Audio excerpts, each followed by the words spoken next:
I call this special session of Board of Education, Board of Commissioners, this joint session on September the 29th to order.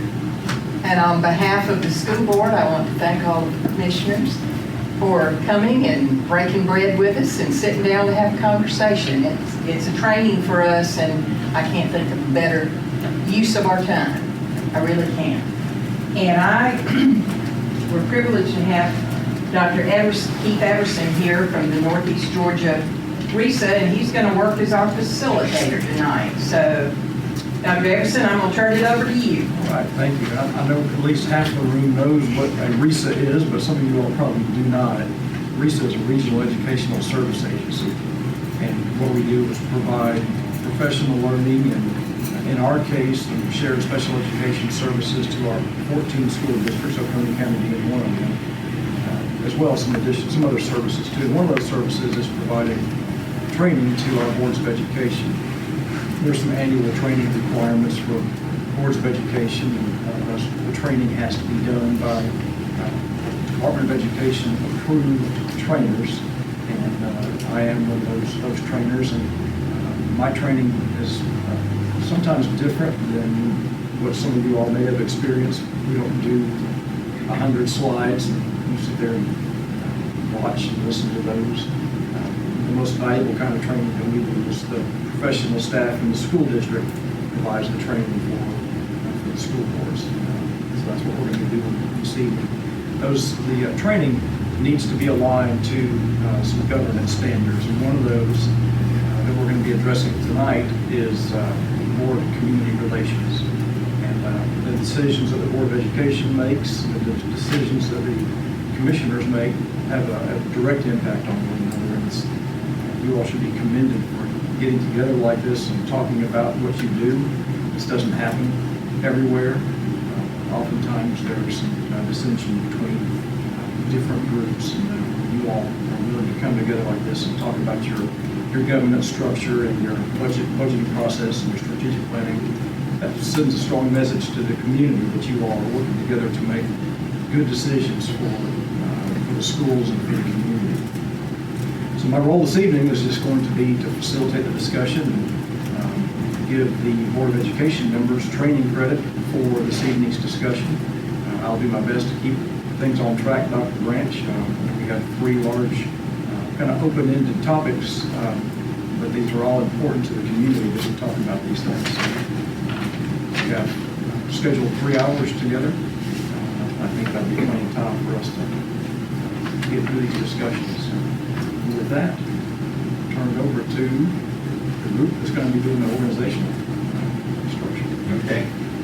Thank you, Dr. Everson. Thank you, everyone. I think many of you have been on the school board and certainly have ties to our schools, so you probably know organizational structure well. So if you could open that, and then we have a folder of some materials in front of you, and just talk a little bit about kind of our organizational structure works. Obviously, as superintendent, I report to the Board of Education, and then function as the CEO of the school system. And then we have several very talented individuals that help work and support the school system in a variety of ways. That staff has grown as our school system has grown and as our community has grown. When I came in 2012, we had around 6,500 students. We have around 8,500 students this year. I think nearly 10,000 total students and staff. And so I think the most recent information about our community reflected over 40,000 citizens. So almost 1 in 4, either a student or a staff member. So the work that we do together and the work that these people do to support the school system is extremely important. So I just kind of talked through this a little bit. As you can see, we have Zoe Gaddy. She's also part of the Tell Me What to Do crew. Zoe's my boss here and Catherine's my boss at home. But we appreciate so much what Zoe does every day. And as you've seen tonight, invaluable for us. And then we have Anna Davis, who's our receptionist, and also assist Zoe with a variety of items. We have a director of communications who's been with us for 4 years now, and Nisa's done a wonderful job, is in the room, and helps tell the story. And I know that you guys have director of communications as well, and what a valuable piece that has been for all of us over the years in helping have that focal point for our system. To the right is Director of Student Services, Dr. Dallas LaDuff. Dallas oversees our school nutrition program, social workers, works with our counselors, our alternative education, and also functions as our communication with health and safety, our sheriff's department, our Department of Public Health, and has been very instrumental in COVID communication throughout this pandemic. Also kind of a utility player that does lots of different things for us in servicing the schools and supporting the staffs. We have, and these are our cabinet members, so we can consider this our executive leadership team: Dallas LaDuff, Anissa, our Claire, our Chief Academic Officer, Liz, our Chief Financial Officer, Brooke, Chief Human Resources, and Brock Toole, our Chief Operations. Chief Academics, you can see, is the core of our work, obviously, teaching and learning, ensuring that the kids are prepared for whatever decisions they make going forward, whether it be college, career, military. We want to lead them to the path that they want to choose. And so we have a Director of Elementary, Jennifer Adams, former elementary principal. Dr. Susan Stansel is our Director of Secondary Ed. You may know Susan. She was principal of Dove Creek, principal of Malcolm Bridge, and served as administrative role in Malcolm Bridge Middle School also. Director of Special Education, that we have about 10% of our students that are special education students. We have a quick facts sheet in the folder as well that kind of shows the breakout of our student body. And Ms. Corngo works with those students and staff members to ensure that we're meeting the requirements necessary to provide them the access they need to be successful. Certainly, we have a large portion of gifted students and a large portion of special ed students. We take great pride in the fact that so many different families trust us with their students. We'll make sure we have great staff. Richard Coleman's our Director of Assessment. We're pleased to say that Richard has had less work over the last several years in terms of state testing. Appreciate the good work of our local legislative delegation and many in this room that have had conversations around the importance of testing and the importance of not having too many tests in terms of what we do. But Richard does a wonderful job, provides a lot of data to our students and staff as well from those tests to help try to mark and get better. Ryan Weider, Director of Technology. Ryan's been with us a couple of years now and is doing a wonderful job. As you all know, we've gone one-to-one with our computers for all of our students. We have a learning management system. Like most things in the world, everybody probably has a smartphone in their pocket and various technologies that we all need. And I know that you guys are working as well to try to increase broadband. We appreciate that. And I know Ryan and I have talked a lot about that over the years. Beth Parks is our Director of Federal Programs and CTAE, so our Career Tech programs. And Beth does a wonderful job supporting those as well. And then you see Liz Harlow. Liz has been Chief Financial Officer for less than 30 days probably. She was interim for a little bit as former Director of Finance, so you see that vacancy there. Liz is a former state auditor and does a wonderful job. You'll be hearing from her a little later tonight, as well as Dr. Buck. And you can kind of see her staff. We joke with our board that they pay out about $2 million worth of bills each month and pay over 1,000 employees with a staff of 4 or 5. So those ladies do a wonderful job. Dr. Brooke Whitmire, our longest serving cabinet member, Chief Human Resources Officer. Brooke does a tremendous job in ensuring that we onboard our employees the right way and then support them once they get here, and you see his staff there as well. And then Brock Toole. Brock came on from Walmart a couple years ago from logistics and is running our operations. We're keeping him busy right now. As you know, we got 2 additions that we're looking to do, that, as well as all the day-to-day tasks you see. I know you guys know Dwayne Peterson. Dwayne's a wonderful director of transportation, leads as many of our staff do, not only at the local level, but at the state and national level.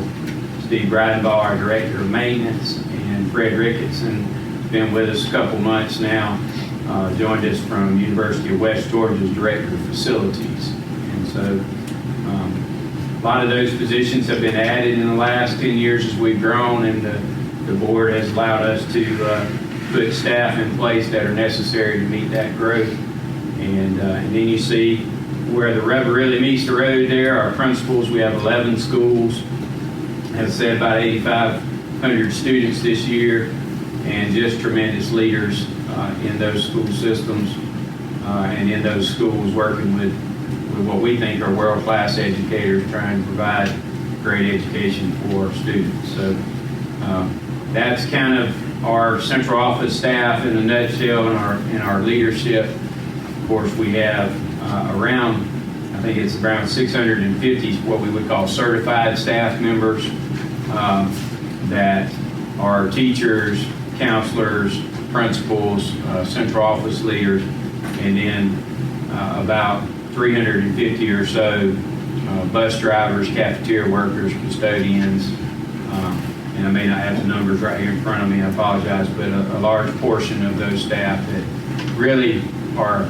quintessential in getting us what we need and doing the job that we do. So last thing I'd say about organization and just our chart is, as you know, it's been a very challenging last 18 months, and it's wonderful to have outstanding leaders, outstanding educators, and outstanding support staff to help carry this load. And I think that's why we've had the success, that and of course the community support that we've had in the past few days. But that's kind of our organizational overview. Happy to answer any questions if anyone has them.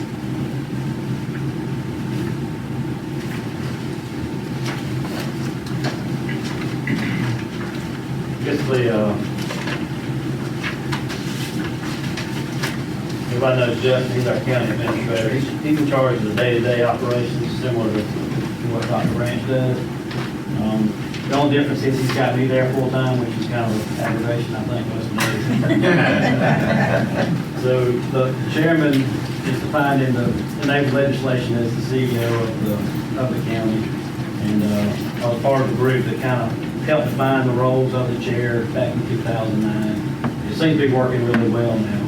So policy-related stuff kind of is my side, and operations is Justin. He does a good job of staying out of policy, and I do my best to stay out of operations. It's a little hard sometimes for me not to. I walk right pretty close to the line. He only had to hit me a couple times to get back over. But there are a lot of areas where those two things kind of intersect. And so commissioners call Justin or me, depending on what they're looking for to get a question answered. And we communicate daily. So a lot of times they'll call me up and say, did you know about this? And sometimes I do, and sometimes I don't. It's a pretty operational issue. Justin does a good job of keeping those level things handled. Our board members have access to all our department heads. They can call up anytime they want to and carry on a conversation there and go visit. All department heads are appointed or recommended by Justin, but they have to be approved by the board to be put in or to be taken out. And the only employees that the board appoints by themselves is the county administrator, county clerk, and then the county attorney. So that's really kind of ours in a nutshell. Any questions on that? It's pretty simple. What are all the different departments? So we got, Oh, I could. Yeah, so I'll start with what I would call the ones most germane to the schools, just they would deal more directly. So we have our finance department, where Wes Gettings is our finance director, and so I know he interacts quite a bit with the counterpart here. From the water resources, we have Tim Durham, and so anything water, sewer related, like some of your schools are on septic, some are on sewer, so those would go through his office. Anything transportation related, which I know is a very substantial issue. Jody Woodall is our public works director, and so anytime we had the road closure recently on Simonton Bridge Road, and so he would have communicated with his counterpart that here we're closed at such and such a time to allow the buses to go in and out depending on what it is. In our room we have Diane Baggett, Anissa's counterpart. We're just thrilled to have her tell our story because Chairman and I aren't that great at it, and so she's the one who kind of pushing the information out there and making sure that that's available. On the park side, Lisa DeBall, obviously there's a lot of cross-pollination between our organizations as far as, kids use our parks all the time. And so she's intimately involved there. On the Civic Center, Sean Wheeler, I know that's one of the facilities that we have joint use agreement with, and so he's very familiar. He's been there since the beginning of the Civic Center on that. Holly Stevenson is our county clerk, and so she would be with us more on the open records, the management sort of side of things. And now I'm going to start extemporaneously trying to remember and hope I don't leave anybody out.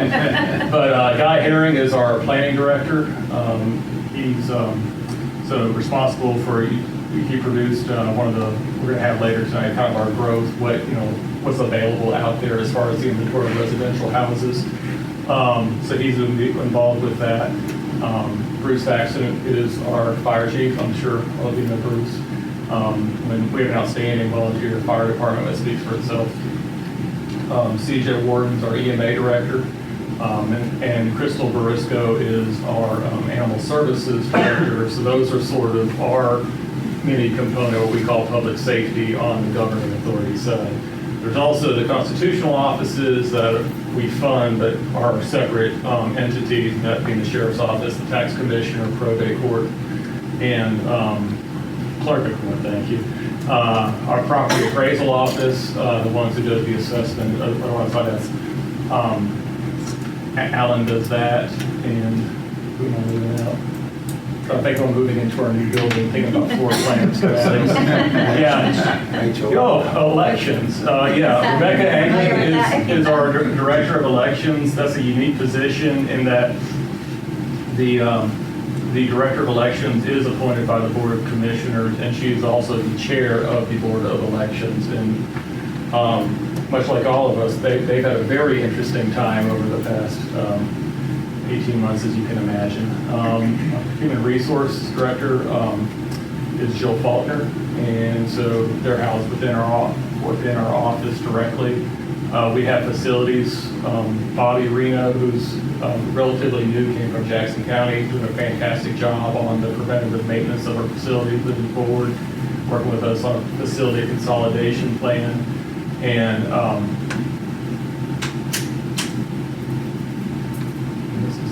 Alex Newell is our internal services director, and so what we have done is consolidated some of our internal services, fleet, facilities, and IT, as well as GIS under one house to try to get a little more efficiencies. Other places might call it administrative services. But ultimately, we have 256 full-time, and that includes our 4 constitutional offices. We've actually decreased our headcount by 4, I think, in the past 2 years, trying to get a little more efficiency and trying to get more closer looks on how we operate so that we can try to get the best bang for the buck, both for the citizens and internally. Justin, can you talk a minute about the relationship between the tax commissioner's office and the finance division, and how that works in terms of shared responsibilities or separation of duties?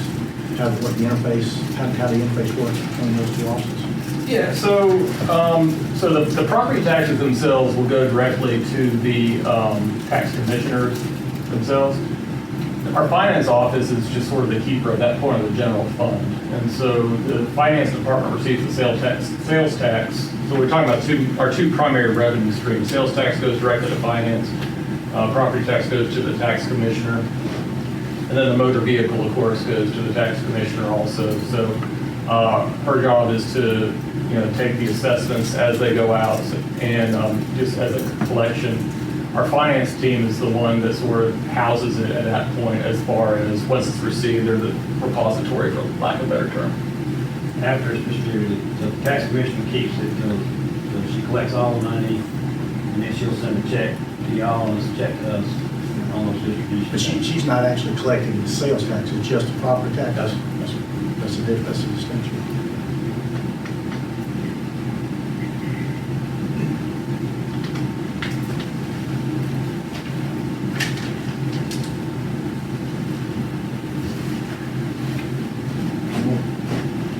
Questions about the organization structure?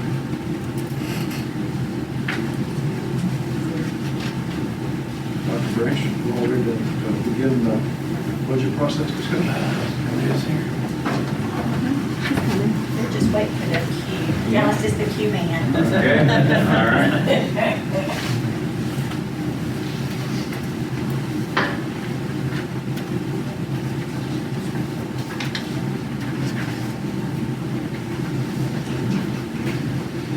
They had the same meal we had in another area, so we may be able to move it over slower.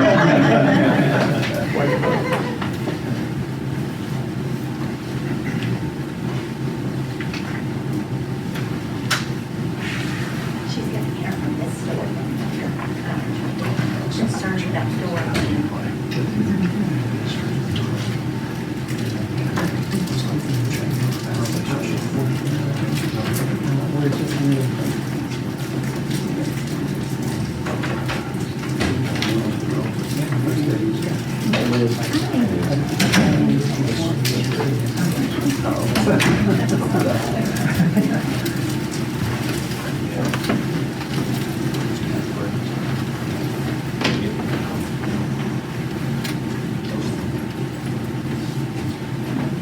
I think we're ready when you are. Hi, I'm Liz Harlow. I'm the Chief Financial Officer. And I'm going to be giving you an overview of our budget development calendar as well as our FY22 approved budget. So you will see before you a budget development calendar for FY22. The process began with the divisions submitting their budget requests to business services in February. In March, our staffing allotments, which are driven by our projected enrollment, were distributed to our principals in addition to their per pupil allotments. Budget requests were reviewed during this time as well. The tentative budget was presented to the board in May at the work session and approved at the regular board meeting on May 10th. The budget was then advertised in the Oconee Enterprise on May 13th, and we reviewed the budget again on June 7th. And the final budget and tentative millage rate were adopted by the board on June 14th. The required budget hearings took place on May 18th and June 7th. The 5-year tax digest was published in the Oconee Enterprise in July, and the final adoption of the millage rate took place on August 2nd. The budget calendar ends with the submission of the final adopted budget to the Carl Vinson Institute and the Georgia Department of Education. So to give a little overview of our FY22 budget, local revenue is budgeted at $42.3 million, which is 49% of total budgeted revenues. Ad valorem taxes account for $39.2 million, or 93% of the local revenue. The school district's millage rate has dropped 2 mils since 2013 to where we are now at 16.5 mils. The state revenue for FY22 is budgeted at $44.1 million, or 51% of total budgeted revenue. The primary source is QBE funding of $42.8 million, which is 97% of state revenues budgeted. The school district's FY22 budgeted expenditures is a little over $86.6 million. 91% of the budget is for salaries and benefits for approximately 1,100 full-time faculty and staff, as well as part-time employees and substitutes. 78% of the budget goes directly to the instruction of our over 8,400 students to help make them successful. The remaining budget is for support services such as upkeep of our 11 school facilities and grounds, transportation of our students and upkeep of our buses, as well as administration of our schools, hiring of our employees, and other support services. So that's all I have, unless there are any questions. We did ask Dr. Whitmire to join us as well during this portion. As Liz said, 90% of our budget, I think, goes to people. And so if there's any questions as it relates to our people and staff as well, Brooke's available to answer those questions also. Liz, do you have off the top of your head the growth rate in our student population over the last 2 or 3 years? It's been between 3.5%. So 3.5% growth in students each year. Yes, sir.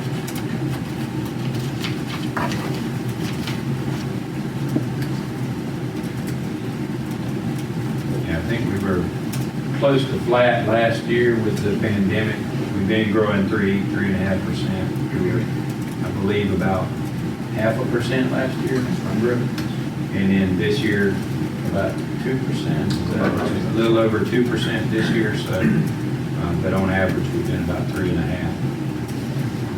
which we feel like 3 to 5 is manageable, in our current situation.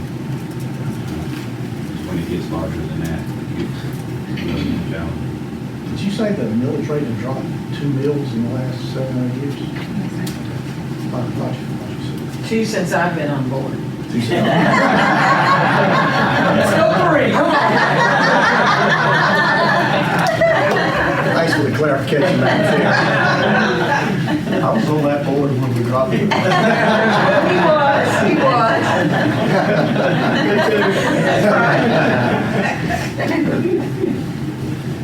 When you talk about our flat growth last year, I know that a lot of our projections and state funding are based upon past growth and future growth. Is the state giving you an indication that they're going to give you some kind of adjustment for the COVID situation? I mean, obviously flat growth would affect us and future funding, but I assume that probably hasn't been discussed at this point, but I would think it would be. Yeah, there's lots of conversation from the various school systems. I think we were one of only about 10 school systems in the state that saw growth,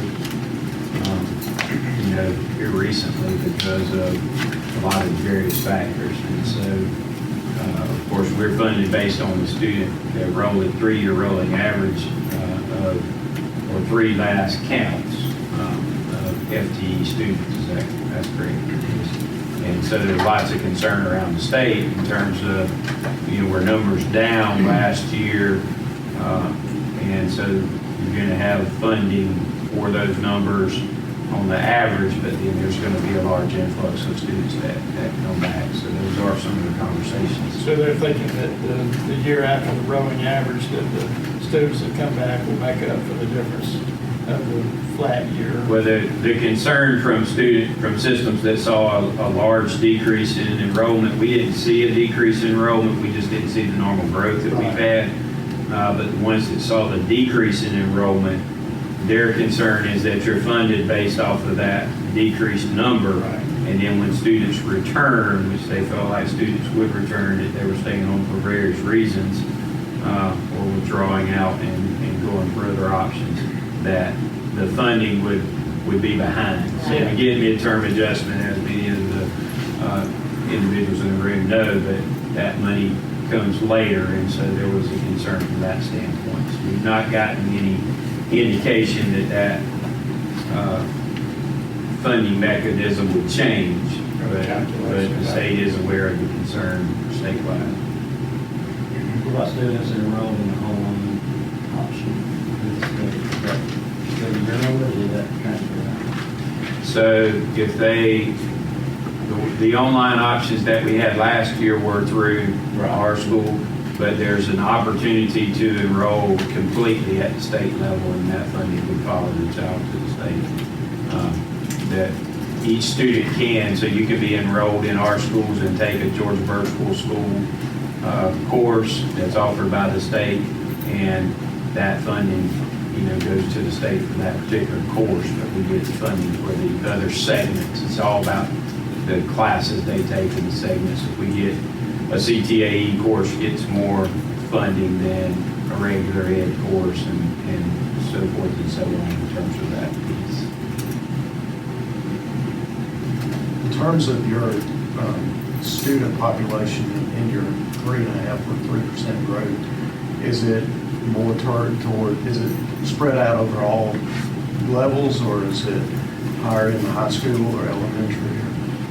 It's really a mixed bag every year, Mark. I mean, it's what we find, and certainly staff members in the room chime in on this, but what I've found over the years is that different family segments choose to move to Oconee at different times. So we'll talk to families that have been planning to move to be here in the high school years or the middle school years, or they did pre-K and decided they were coming in that. So typically what we see is the growth is around where the housing is. So we've seen lots of growth at Dove Creek, when we built that school there and the housing, and now we're seeing a lot of growth at Rocky Branch this year with Princeton Farms being there and the schools that feed that. But it's kind of mixed bag over the course. We haven't been able to say everyone enters at elementary or everyone. It's really interesting. Oconee County High School one year had a 10% spike in enrollment, so they were large that year. The next year was Malcolm Bridge Elementary with a 10% spike. So there's not really rhyme or reason that we can put to it other than family choice about when they're trying to get over here.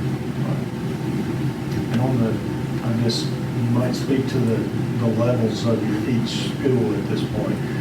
What's your recommended population at each school? Yes, sir.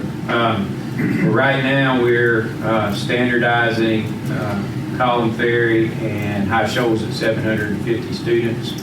So the board has agreed to try to standardize all of our elementaries at 750. Our middle schools are at 1,000, and our high schools have been standardized for 1,500 students.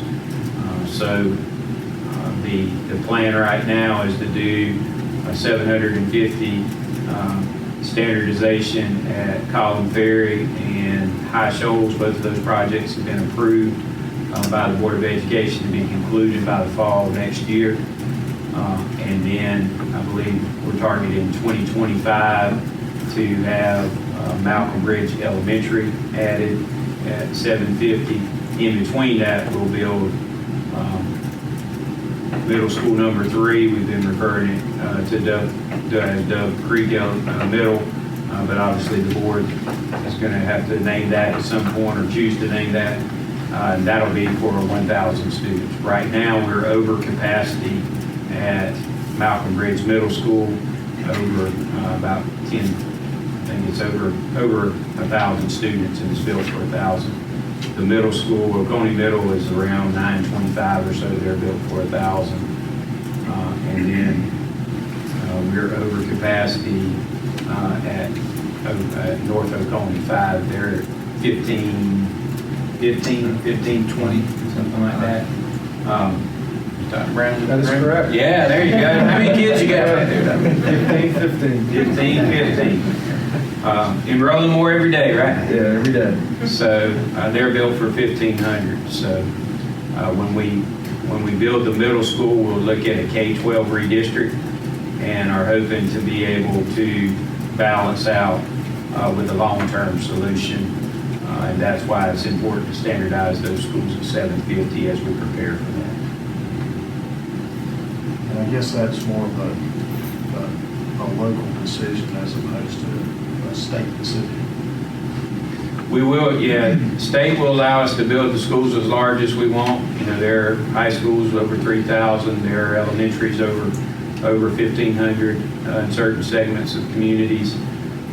We achieve some funding sources based on the growth of students, and then certain programs, like we'll get science labs and different things within qualifications there. But the size of the schools is something that we determine, and as I believe from our strategic planning process when you're on the board, and we keep going back to our community, but our community said they wanted us to keep our schools small, and so 750, 1,500, and 1,000 were the appropriate sizes at that point in time. We'll go back to them as in our strategic planning process in the future as we continue to look at how we address the growing, needs at our high schools at some point, and see what the next plan is there, and go from there. Because it is cheaper to build on, to existing schools, obviously, but we want to honor what the community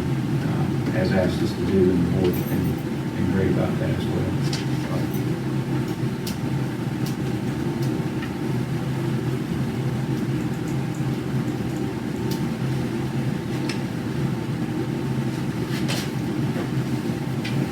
Any more numbers for us there?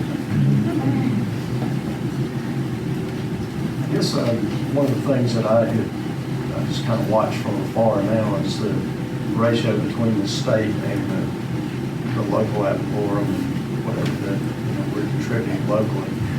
I know in the past it has been typically that the state would fund more, and it changed for a little while. Now it seems like it's going back. Have you got any, I guess you might say, prognostication on where that's headed in the future? Liz and I were talking about that earlier today. I think austerity reductions right now, Liz, or what's the number? So about 2 million. About 2 million, and I think Governor Kemp and his staff reduced that about 60% this year. So we were very appreciative with that. There's lots of conversation that would continue, and hopefully get to a full funding of QBE. And so we're hopeful that may happen as early as this year. Good indications, obviously, as you guys know, with the state revenues and things of that nature. So we're keeping our eye on that one. But what is it, 52 and 40, 49 or 51? 51 and 49. 51 and 49. So at one point it was more of a 60-40, and over the years it kind of transitioned to a 40-60, and so now it's working its way back to closer to kind of a 50-50. We get very little federal funding, as you're aware, based on our student population. So we really are primarily local and what the state provides. Mark, those same ratios have a historical significance. The same historical changes happen in higher education as well. The current formula that funds higher education across the state, including UGA and North Georgia, was historically 75-25 and operated like that for 25 to 30 years. But starting in the early 2000s with that downturn, and it just never got turned around for all kinds of reasons. And so it went from 75-25 to about 50-50 at one point. The significance of that is that difference, the 50%, going from 75 to 50 at the state level, the university system made that up primarily through tuition. And that's where the whole debate about rising tuition costs across the state came in.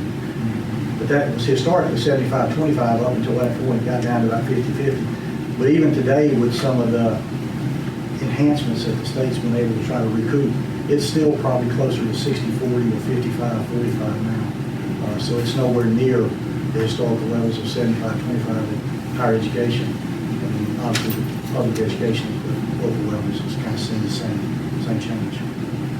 So greater reliance on local revenue for K-12 public education, and higher education, a greater reliance on tuition to fund higher education systems. Hasn't ever thought that QB formula is out of date, and you think that will get any traction and be revamped? It's been studied many times over last couple of decades. It is, I think, the original formula back in from the 80s. And so to this point, flexibility has been more of the answer as opposed to a new funding formula. So I think right now we continue just to talk about what flexibilities we can use within those fundings that are provided. I don't know that there's a lot of talk right now about changing the funding formula. It's very, very complex, those of you who've dealt with it. And seeing when you get into the segments, it's quite a feat for folks to put together. But I think it serves us well overall, especially with the flexibility, and we haven't been able to come up with a better solution so far. So but I think it's continually studied.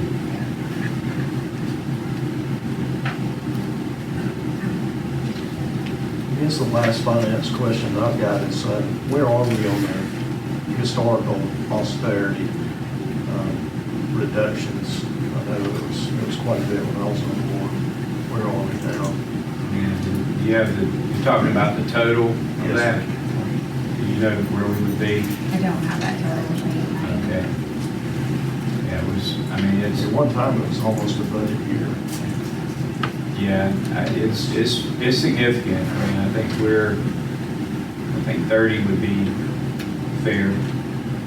30 million probably might be a fair assessment over the last 10 to 12 years. So it was, like I said, it's been steadily decreasing or decreasing over the last few years. This last 60% reduction was very significant for us. And there's lots of conversation that hopefully that will continue. So we look forward to that. Nothing's getting cheaper, as you know. Yes, sir. I've got one question, not necessarily about the budget process, but it does involve money. What percentage of the student population qualify for the free or reduced meal in our community now? I believe we're at about 15% this year. And that is, statewide is about 60%. So we're very fortunate, but we try to keep in mind that, that's roughly 1 out of every 5 students, or close to 1 out of every 5 or 6 students that walk through that need some kind of assistance. Right now, the federal government has expanded what is called I believe it's called Seamless Summer Program, and that is where you can feed students at no cost. And so because so many students have not been enrolled in schools in person throughout the United States for it was last year, Liz, am I correct on that, and this year? So basically for the last 2 school years, every student in the school system is able to eat lunch and breakfast for free. And so while we have the free reduced population of 15%, right now every student walks through the line, provides their identification number and eats at no cost, no matter what their financial situation is. And of Except for course, my kids that are still packing their lunch. yes, mine are still making some choices too, but I've heard rumors that my son might go through and get some fries every now. And so we, as you might imagine, seen a sharp increase in meals served within our cafeterias, especially breakfast in the morning times. We certainly want our kids to be well fed so they can focus, but that's also shifted to staffing, and so nutrition is an enterprise fund, and so it needs to be self-sustaining, and so we keep an eye on that. We are having to add staff or add hours to meet those additional meals, because they really are. I think last board meeting, we increased some hours on some staff based off of those meals served. But we're in the bottom 5 systems in the state in terms of low free and reduced numbers, but everybody in the state, really in the nation, has that opportunity now for free and reduced lunch in public schools. Well, in normal times, would they apply? The parents apply for that?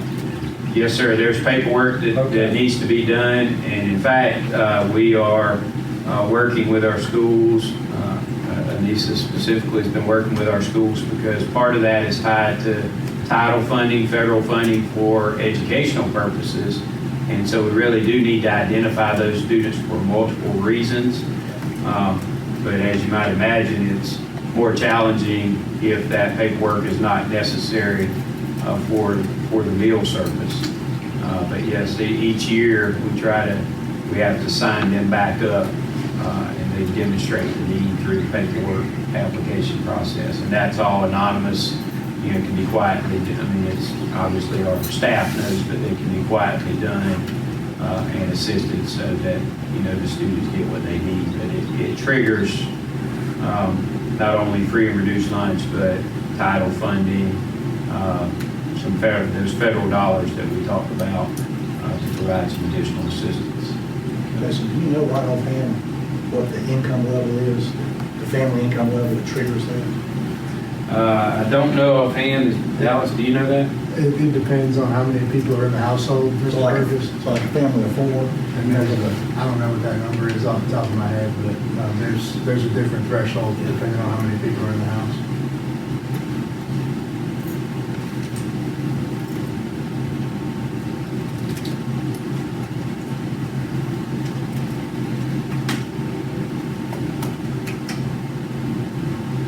Anything, if I may, anything for Liz or Brooke? Brooke's available to answer any HR questions if you guys have them. They're gonna run to their cars as fast as they can. I guess what the local, so the state sets the salary, and then there's a local supplement. What's the average on that? You know, across the board, or depending on the position?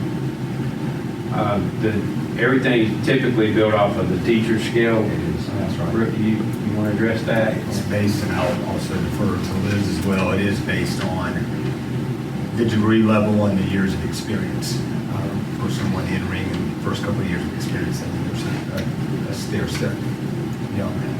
Are you seeing challenges filling different positions? Or are you pretty good on? You know, we've been very blessed in that we've been able to fill. I mean, there are certainly some that are harder to fill than others, and I think as we've seen across the country the last couple of years, certainly the last year, hiring is difficult everywhere, and we've seen that. The job market is challenging, but for the very most part, we've been able to maintain what we need to maintain. Yeah, John, they won't brag on themselves. I'm going to brag on Sergeant Jason and all the staff, because I've heard this every year since I've been on the board for 8 years now. Oconee school system is consistently able to hire their first and at worst a second choice of any position we fill out there for teachers. So they'll take 25 applications for teachers and through a committee process narrow it down to 3 or 4.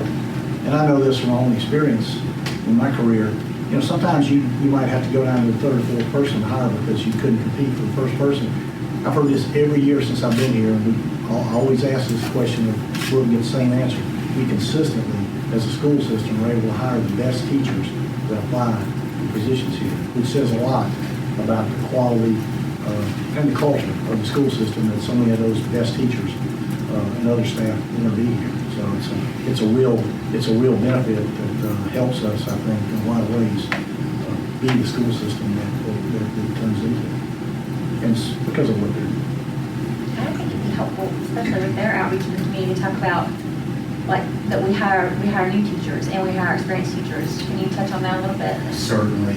One of the things I will say, folks, that we're very thankful for year after year in this room is that our Board of Education, you've seen the budget process. Our Board of Education does something that is fairly unique, and it's something that is a great advantage for us, in that we are turned loose to hire before the budget is formally approved. And so each year, as was mentioned earlier, we project the students that we think are coming, and we release to our principals in March their staffing allotments for the coming year, and that begins our hiring season.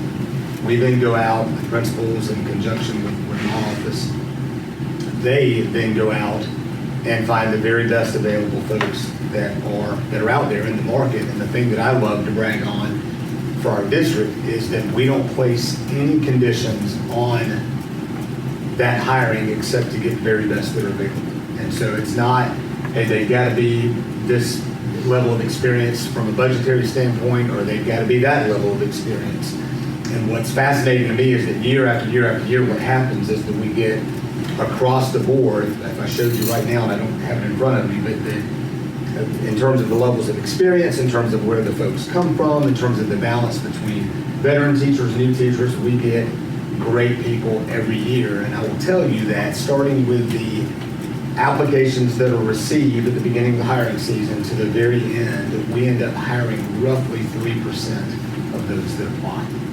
And that holds true year after year. And all of that begins, if we waited until the budget was formally approved, that would not be the case. Because as anybody in education will tell you, I mean, we're hiring all the time. We're hiring as we speak right now. There's always a need to hire. There's always change. There's always folks that for whatever reason might be leaving and we've got to replace them. But if we were to wait till June or July to hire our teachers, we would be behind the eight ball, to say the least. And we've hired, what I've noticed is Oconee County graduates. Yeah. We which have is about exciting. 15 this year, so we should be above. But we are having a hard time getting bus drivers and custodians. Yeah, I think it'd be fair to say bus driver, custodial, and cafeteria workers would be our most available opportunities. So if anybody wants to talk to us about that. Anytime. Call us, come see us. We got to stop.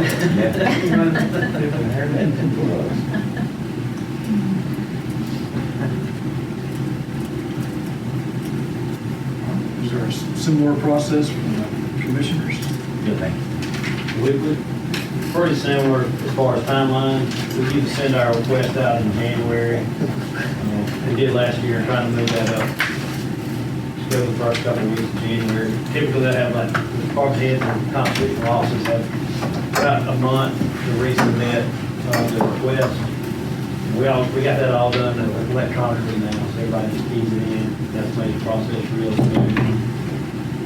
Once they submit it, it goes Justin, myself, and then Wes, our finance director, all sit in the room and kind of go through it and make recommendations based on the request. And that recommendation then goes back to the department, and they either say okay or they want to come in and talk about some of the changes that might have been made.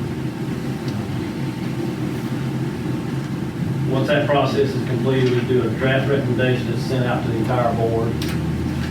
They'll have the previous fiscal year, the actuals, the current fiscal year budget, then requested, and then what was recommended by the group. And then they have roughly a month to kind of digest that. We, depending on the commissioners, some people want to kind of, they're like me, they want to see all the way down to the line item. We can provide that through the electronic system now. So just depending on the questions that come back, we sit down with each commissioner as needed to go through that. Then of course we have a public hearing and input from everybody, and then vote on it. Usually the first meeting in June is when we adopt that budget. And that gives everybody a month to get it keyed in and ready to go for the July 1st. That sounds pretty simple, but it's. That sounds like a lot of work. Our general fund was 32 million, just below 32 million for this year.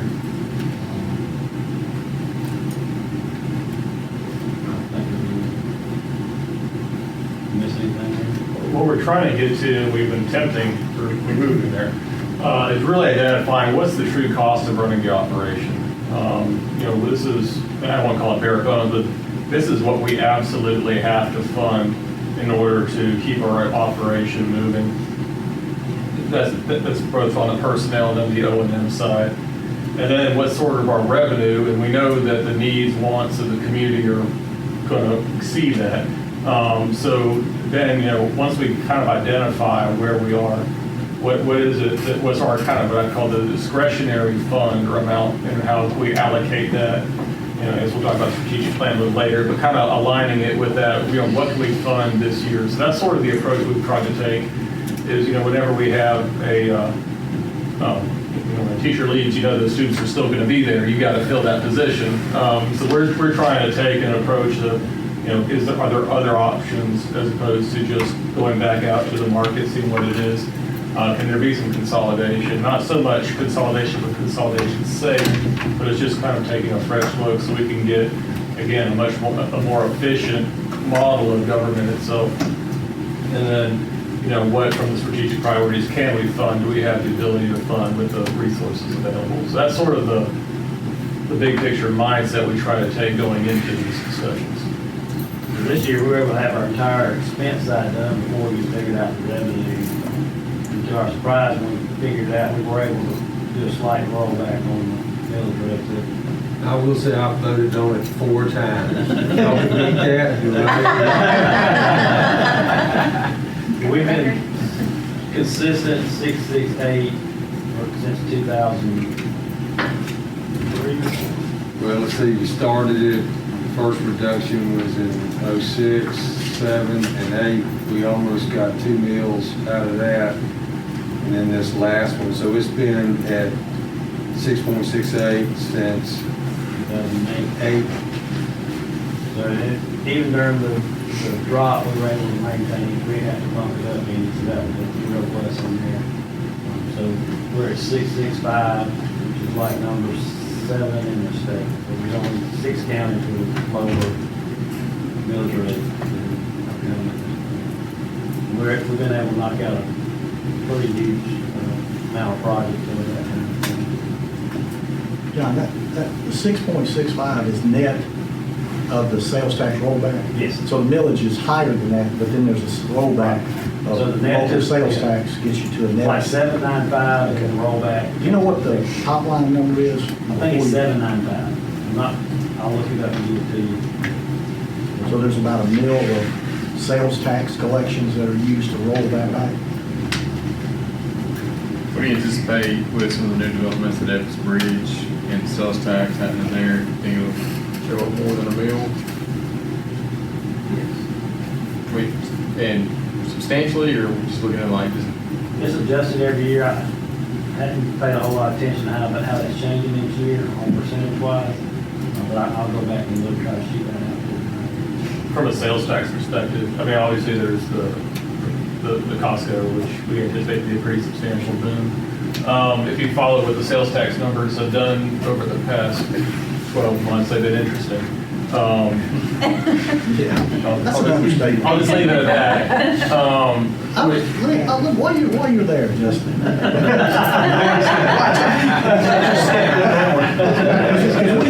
We don't know. So do you have an explanation? I have a theory, I don't have an explanation. For what, I mean, because you're right, about 12 months ago, something dramatically changed. So state law changed April 1st, where we were entitled, it's called the Marketplace Facilitator Bill.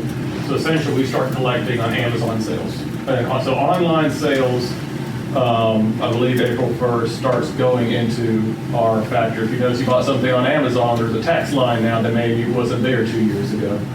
So from my perspective, it's very helpful because that gets into the, it's some stability certainly to it. What's clearly happened, and I don't have a clear explanation for, it's redistributed from, the state collects, sends it back out. There was a pretty significant audit that occurred. I don't exactly remember when, but we had this huge spike in numbers.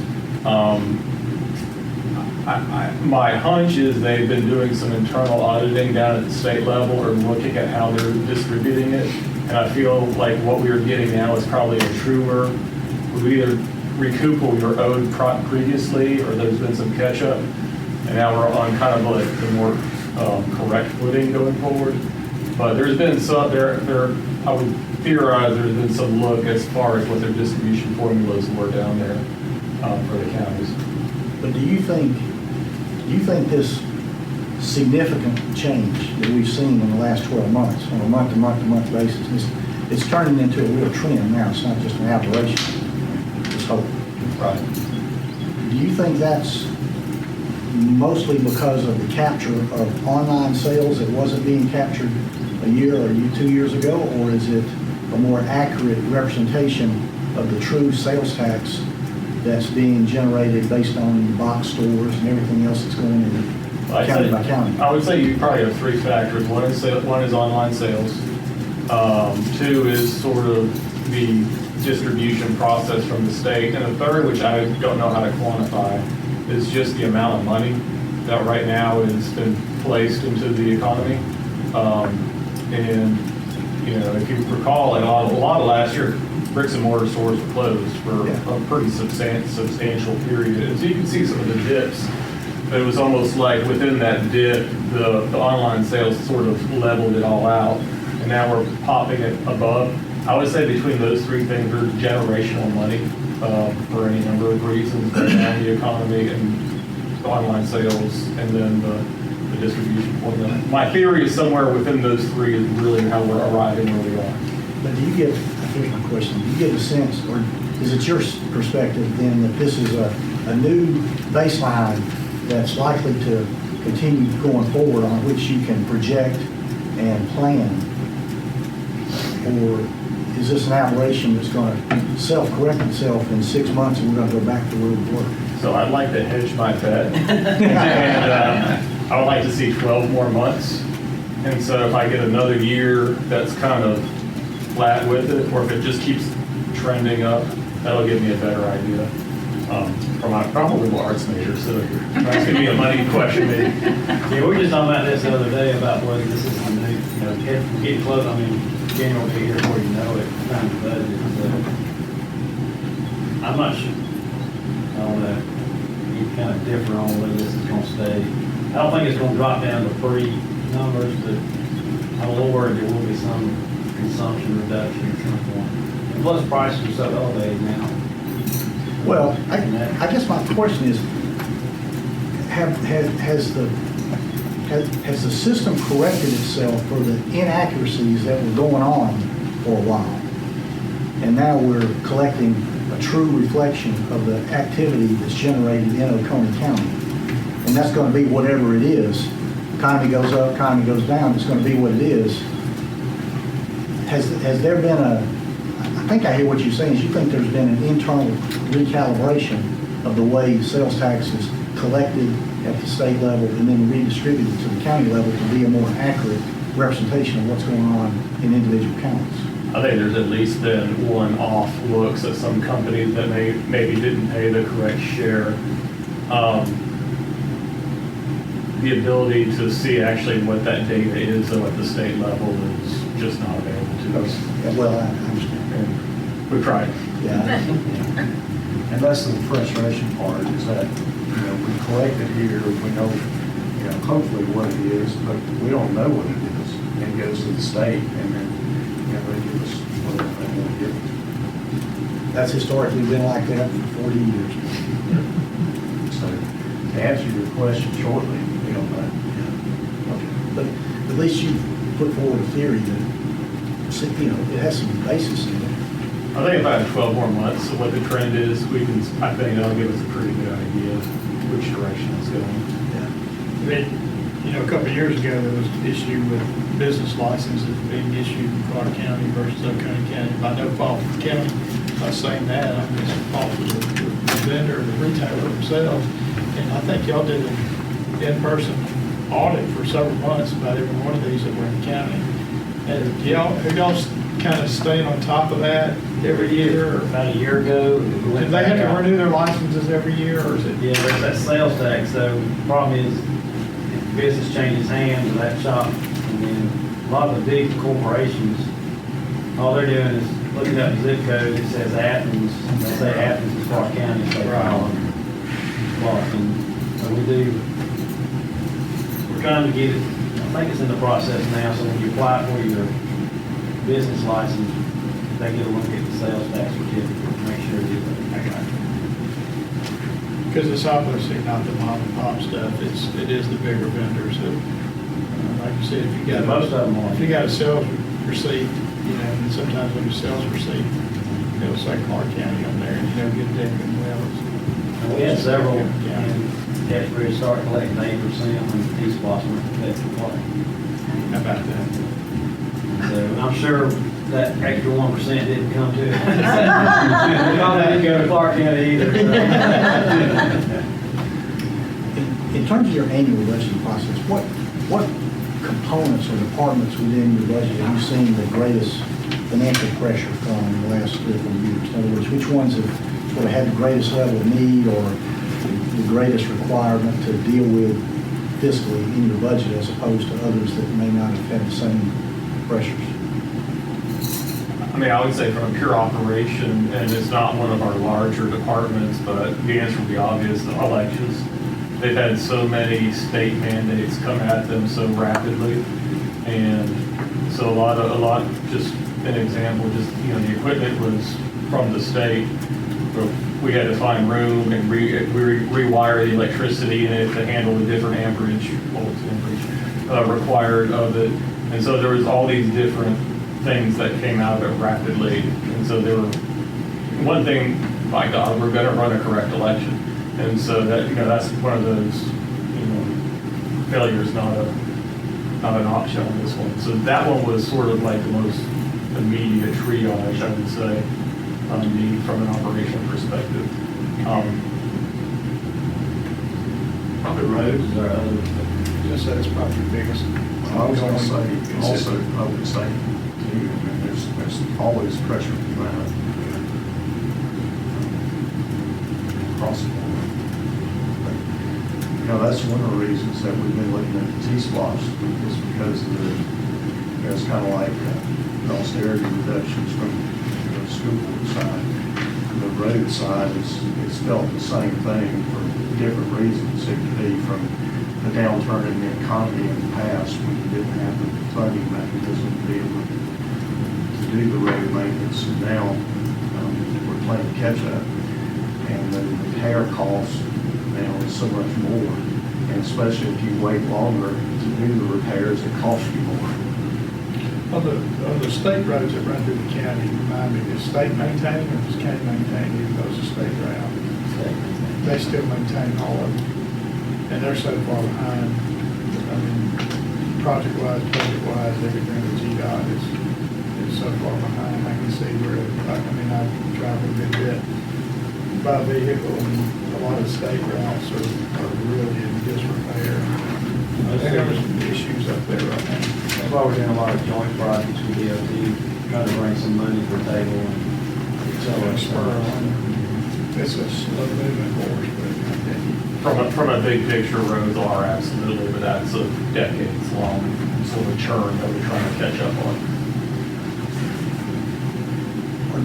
Beyond the sort of the operational pressures that come to bear, like the elections issue you just mentioned that cause you to have to deal with certain components of your budget, are there others that you're able to just take the discretion to prioritize on as opposed to having to deal with because there's an outside pressure that's forcing you to have to deal with this issue or this issue? I think, so just like growth, sewer plant, we had a lot of conversations in 16 and 17 about sewer capacity and that. With the board sitting down and coming up with a strategic plan like we did in 2017, we just did it again earlier this year. That's really helped, and so we've got a master plan for water and sewer now. So when somebody's coming in and saying, I want to do this, well, that doesn't match up with this. It's been real helpful having that laid out plan on how we're going to operate. So a lot of times we are able to say that's not on our list for right now. It's something it sounds like some of them are good ideas, it's just there's not enough resources to make it happen. And that is tough. I mean, you took it, I'll go ahead and say it, since you, pickleball. So nobody knew what pickleball was 3 years ago, and now we have. And now I'm playing it. Not very regularly. Not regularly. Are you the problem? I'm just trying to get out there. So there's a big push, we need more pickleball opportunities. They need lights, they say, in the emergency Michael. So, and, Lisa had to scramble around, and we increased like a huge percentage of playing time in Hermesy, moving stuff around.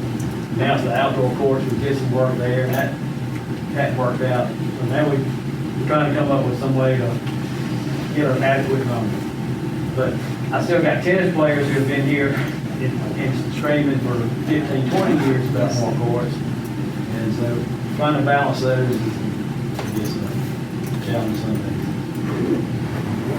And then pickleball and tennis don't get along.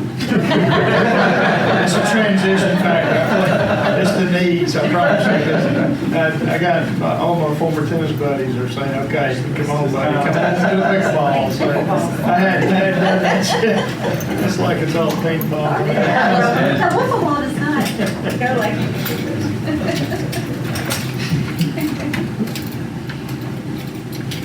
Dr. Branch, we're doing pretty well on time. You guys are ready to move on to the strategic planning part?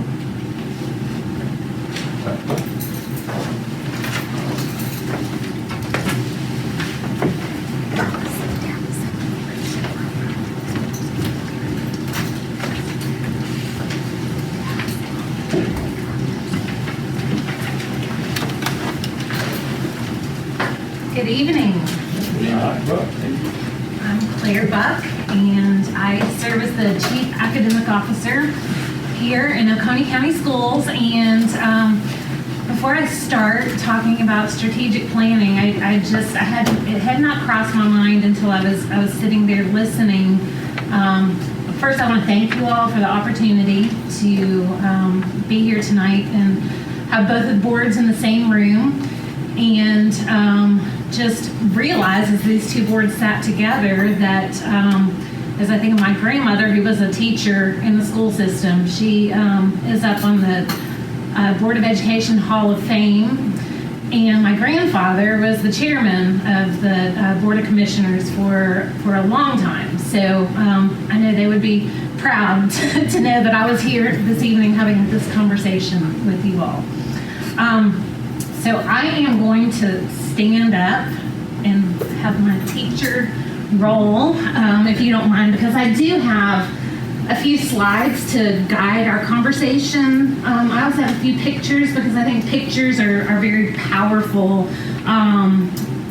ways to express our work. So first though, in Oconee County Schools, we are on a 5-year strategic planning process. And so we had our first strategic planning process that we partnered with the Georgia School Board Association and the Georgia Leadership Institute for School Improvement back in 2013-14. And what we decided to do in entering into this collaborative partnership with these two organizations, we felt like it was important to have external facilitators coming in to guide the process, and so that we could really get true and valid feedback from our stakeholders. And it worked really well. We did it coming off the heels of our district accreditation review. And one of the things with our accreditation review that we had self-identified, and the team also agreed that we needed a very comprehensive strategic plan. And so that worked well. We just went through our second strategic planning process with the Georgia School Board Association, and we are now in our 5-year plan, 2019 through 2024. This plan is a comprehensive plan. It touches all areas of our school system. And basically what it is it's a roadmap. And for us as a school system, it aligns all of our district initiatives and priorities. And for our Board of Education, it serves as a roadmap for all decision making. And I need to turn this on. So this is the model that we work with the School Board Association. The first thing that we do really is taking a deep dive into our mission, our vision, and our beliefs, and which we go back and revisit that annually. But that is the first part, and we look at all kinds of data in the next little bucket that you see. And in that data bucket, we have financial data, we have performance data on assessments, we have survey data from community stakeholders. We conduct a SWOT analysis with community members and with staff. And we also have our accreditation report that drives some of that work and what we need to improve on. So you can see as the cycle goes around, you have the big picture of our goal areas of our plan, and then it gets a little bit more specific as we continue through that. There are several phases to this process, and the first phase involves 3 different group meetings. We have a community engagement session. We've held 2 of those. We also have what is called a planning team, which encompasses a large number of people, and then an action team. So I want to first talk a little bit about how do we engage our community. And you heard Dr. Branch mention a little while ago when Mr. Thomas was asking about the school size. And Dr. Branch went back to, well, this is what our community said. This is what we wanted in terms of our school size. And that came from the feedback that drives our improvement planning process. So here we are. And we had over 400 participants that were here in this session.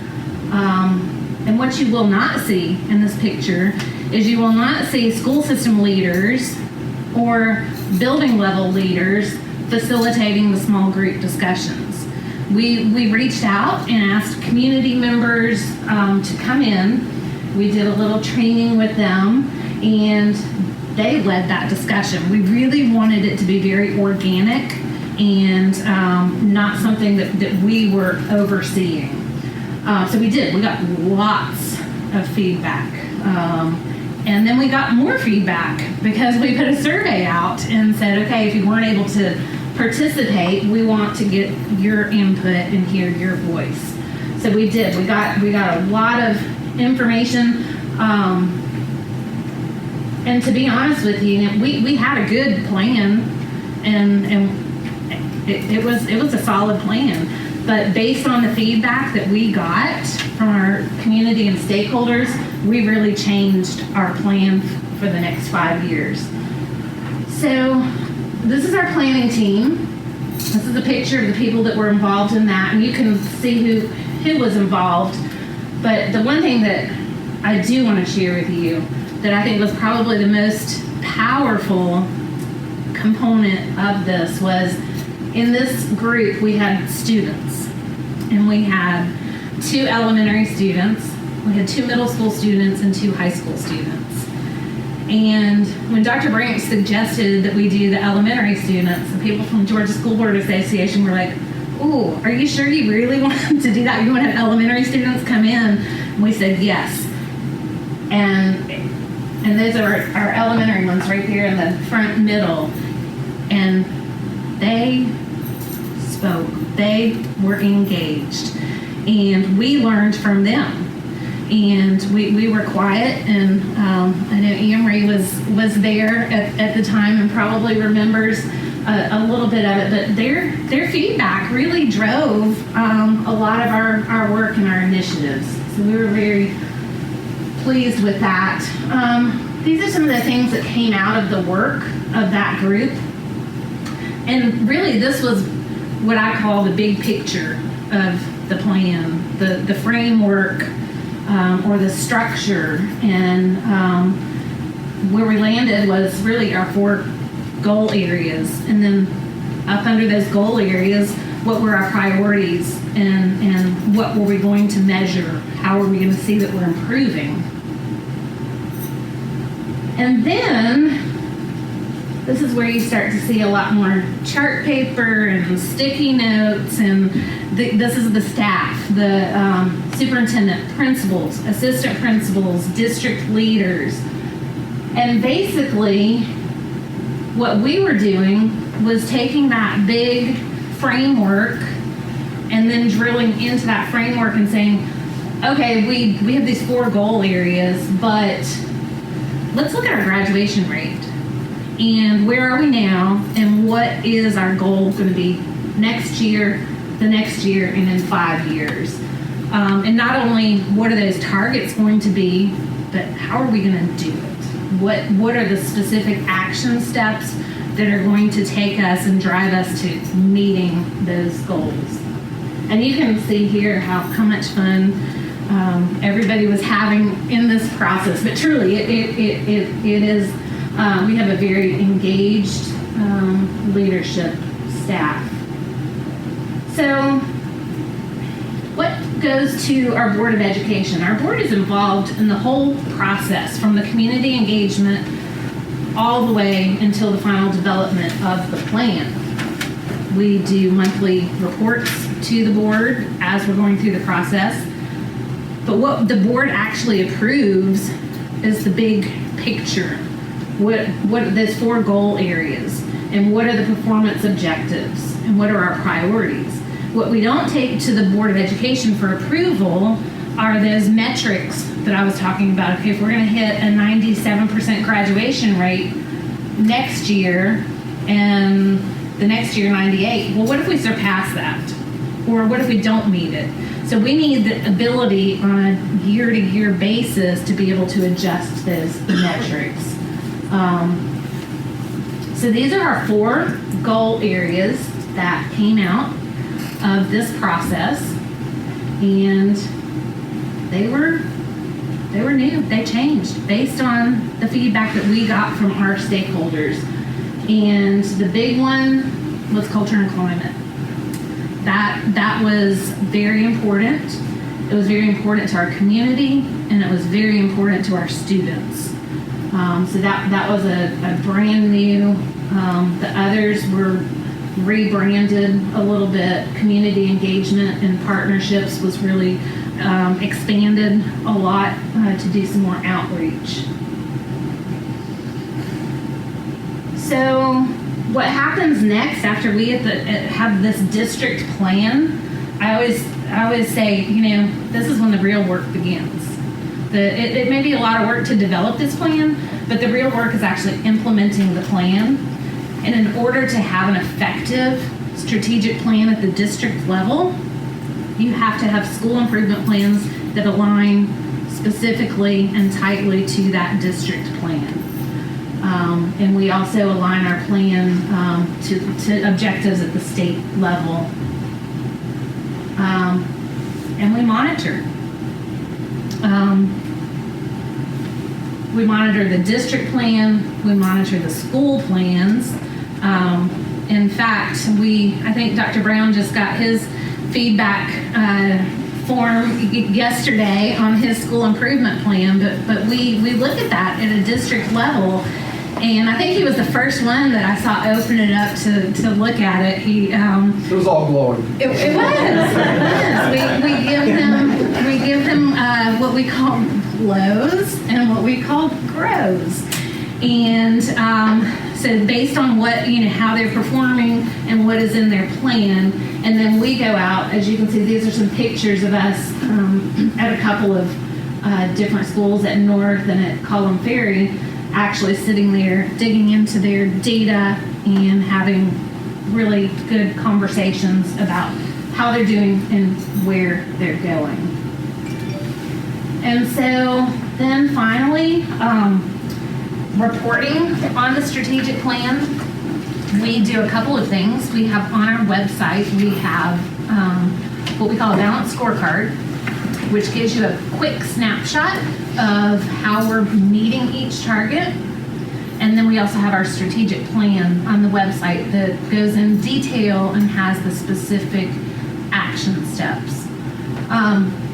So if you'll exit out of that, one other document that I linked to the agenda that's a lot more information than you want to have right now, but if you are interested in a more detailed look at the process, we have a strategic plan report that is on our website, and it walks you through every step of the process, and you can also see every person that participated on the different committees. So in a nutshell, and pretty quickly for a big process, that is our current strategic planning process. And as I said at the beginning, we're currently in our 2019-24 plan. We will go through district accreditation next year. So then we will be up the year after that for our next strategic planning. How often is the accreditation? I forget. Every 5 years. It's 5 times.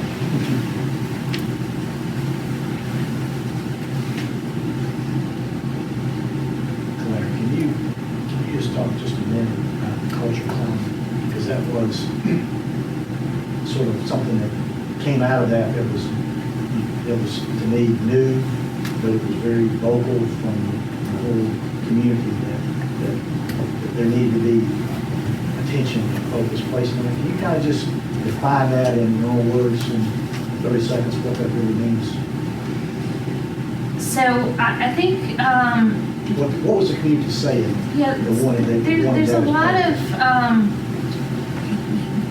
competition, I guess is a good word to use, on, the number of advanced placement courses and dual enrollment courses and what are you going to score to get into the, colleges and universities and what is your GPA?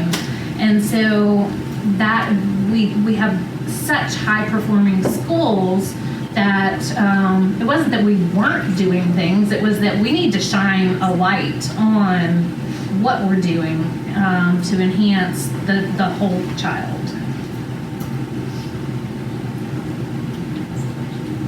I think our students did a wonderful job pointing that out. They kind of talked about the pressures that they put on themselves, and as a successful community, we also put on them sometimes unknowingly.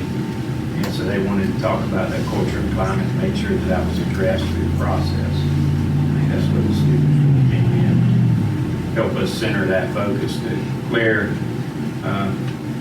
in her presentation, our last strategic plan was all the big buckets, as we call them, were all operational. So it was, it was operations, it was business services, it was teaching and learning, and so we felt like there was good growth in both our school system and our community conversations to move out of kind of those concrete buckets into some things that are a little bit more challenging sometimes to quantify, but certainly need our attention.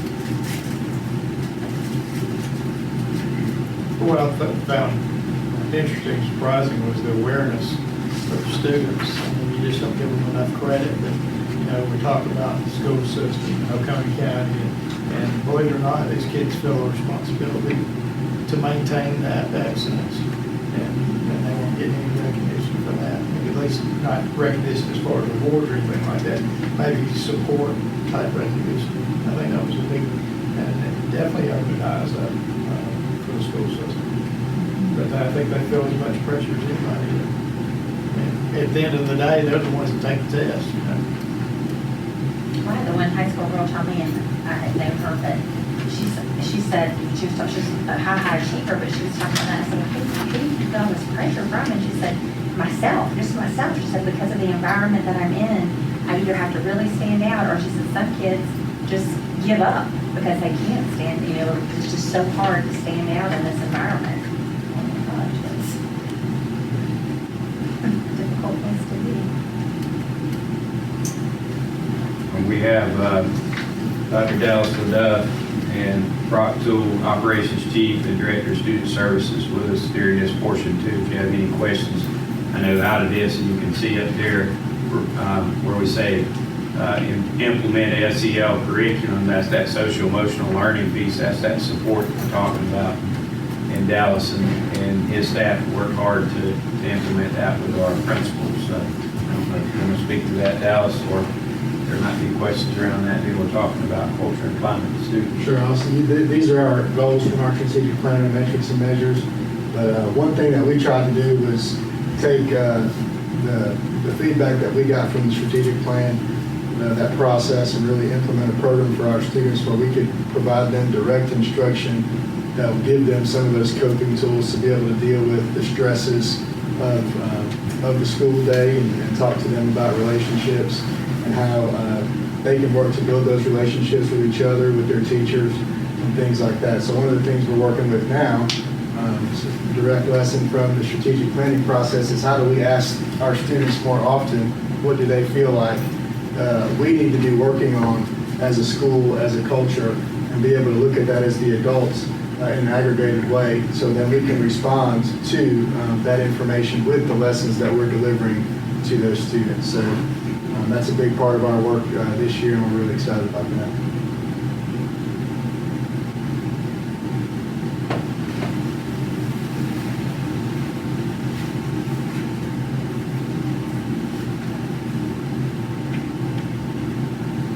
Process is probably quite a bit different than what our other board here goes through. But do you all have any questions about the process, what the school district goes through, putting together the strategic plan?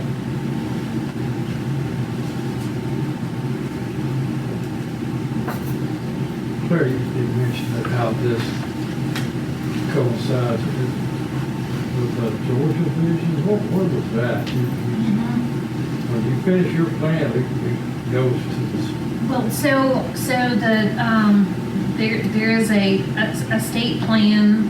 It's called the Georgia Vision Project that has been created through the Georgia School Superintendent Association, Georgia School Board Association, and they brought in a lot of different agencies, the Georgia Chamber and different organizations to really look at what K-12 schools need to look like and areas to focus on. So what we have done is we've taken our strategic plan and aligned it to the goal areas in that vision project to make sure that we're aligning with those expectations, just as we're asking our schools to align with the district plan. So is there processes involved with, you said it's statewide, all the partners across the state? And it was a multi-year process that they embarked in, and at this point right now they're at a point where they're tweaking. I think it's pretty solid, and I know Dr. Branch and Mr. Odom served on that one of the committees that worked on it as well. Yeah, it's ongoing. I think what it's trying to do, Emery, is unite the state and say these are the most important factors, and this is what we all need to be working toward. And so as we do our work locally, that may look a little different as to where people are, but there's some unifying pieces. So lots of board members, superintendents came together, different staff, to tie in and be able to talk about what education needs to look like in the state of Georgia. And then they encouraged us to tie our plan into their plan as a guidepost, if you will. For all the school systems required to do strategic planning? They are not required to do strategic planning.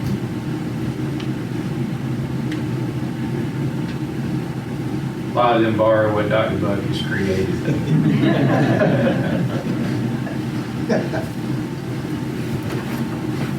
I will have to say, as a former board member there, it was an interesting process. The first time we went through it, it was extremely detailed. The board, at the time, went through various phases of it as well. I assume that this second strategic plan, the board did the same thing. Yes, sir. The process is very similar to what you experienced as a board member. A few tweaks along the way from the agencies that help us do it, but the board's role is the same to kind of help guide that and help us set the large visionary type items, and then the staff to carry forward those items and make those changes. As Claire said, if we set the graduation rate, we want to get better every day. So if it's at 97 and we set it at 98 and get to 98.5, then we go ahead as a staff and make that adjustment to 99 and inform the board, so we don't have to go back through that same process. Always trying to do that. Going back to the Georgia Vision Project, from what I remember, and I don't remember very well, but from what I remember, we made a choice to participate in that, didn't we? And Amber, just to give you an idea, obviously we're kind of a unique situation, and probably 90% of the schools in the state of Georgia. There were some things in there that we didn't necessarily agree with, and we gave them some input on how to not necessarily change that completely because it applied to the majority of the school systems in the state, but how to maybe even tweaked a little bit where it could be applied to all the school systems. And I think we actually struggled with that for a few weeks before we finally signed up for that commitment. I think it was really more of a commitment to really support them, and if I'm recalling that correctly. Yeah, there was a time early in the process where they asked for all the school systems to sign on and say they supported it. And Get it going, moving so forward. everyone had to kind of study it and see, you know, if there was more in it that you could agree with than disagree with. And I think most boards found their way to that. And again, as we all know and acknowledge, when you're working with lots of different entities and you're trying to find commonalities there, you can find some, but you can't find all. I think going to Mark's point, like in the initial, like Claire said, in the initial large group setting, like staff wasn't involved in that. We were there, but not at tables, not active participants, because, you know, I wanted to just observe and have everybody freely share. And I kind of felt that way going into the smaller group that you were a part of. I was hesitant, but my group, they didn't care who I was. They asked me some questions about things they didn't understand, but they shared very freely. So. Yeah, we have a good community for that. Not afraid to speak their mind. So. I like people who are very, very honest in that group. Like has been stated earlier, I think you said it, John, it takes us back to focus on our work at all times. So it really does drive what we do, and if we're getting distracted in another arena, we'll talk as a staff and talk as a governance team and say, is this what we committed to be working on, or are we just having to address this and we're going to get back to those items as quickly as possible and, grow student achievement, all the different challenges that we all know about. And it has helped us, things just in the time that I've been on the board, when issues pop up that seem like they need our attention, and it's helpful to go back to that and say, that's not what the community really said. That was important. And that might come up next time when we do a strategic plan. But I think it helps in the budget process as well as stated. We put budget monies towards social emotional learning curriculum, social emotional learning counselor support, and that tied back to these strategic planning conversations that kids were telling us we needed, community was telling us we needed. The board took that into account, staff did the research, and now you've got additional counselors at the high schools that are leading that. Dallas has spent a tremendous amount of time on that, and we were just at a function yesterday where we were getting some, great conversation about the importance of that to some individual staff members that were a part of that.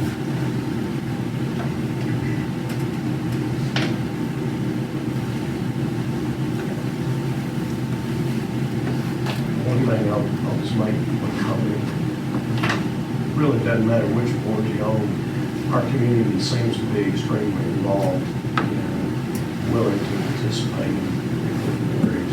And we got, on the commission side, we've got so many different committees.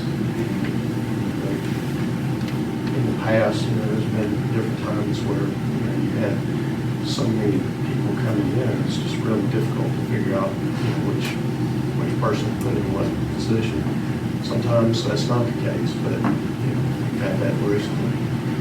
So that is neat about our community.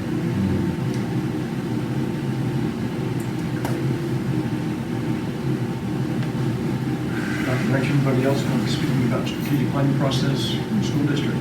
No, I'm going to ask Brock and Dallas just to stay around a little bit as we move to the other arena, but I think we're done on our side unless there are other questions for us. Thank you, Claire. It's going to be interesting to hear how the commissioner's process is similar or different. Yeah, in all honesty, we have two different strategic plans, really. You got the comp plan, which is really community involved. We went through one a few years ago. And then the strategic plan we kind of do on the operations side was really just the board getting together and sitting down at OVP for that first year. We met like 5 times in the first 5 days of the year. Went through, just threw out ideas. Here's what we think we need to work on the next one. And It was a very simple list that we went through.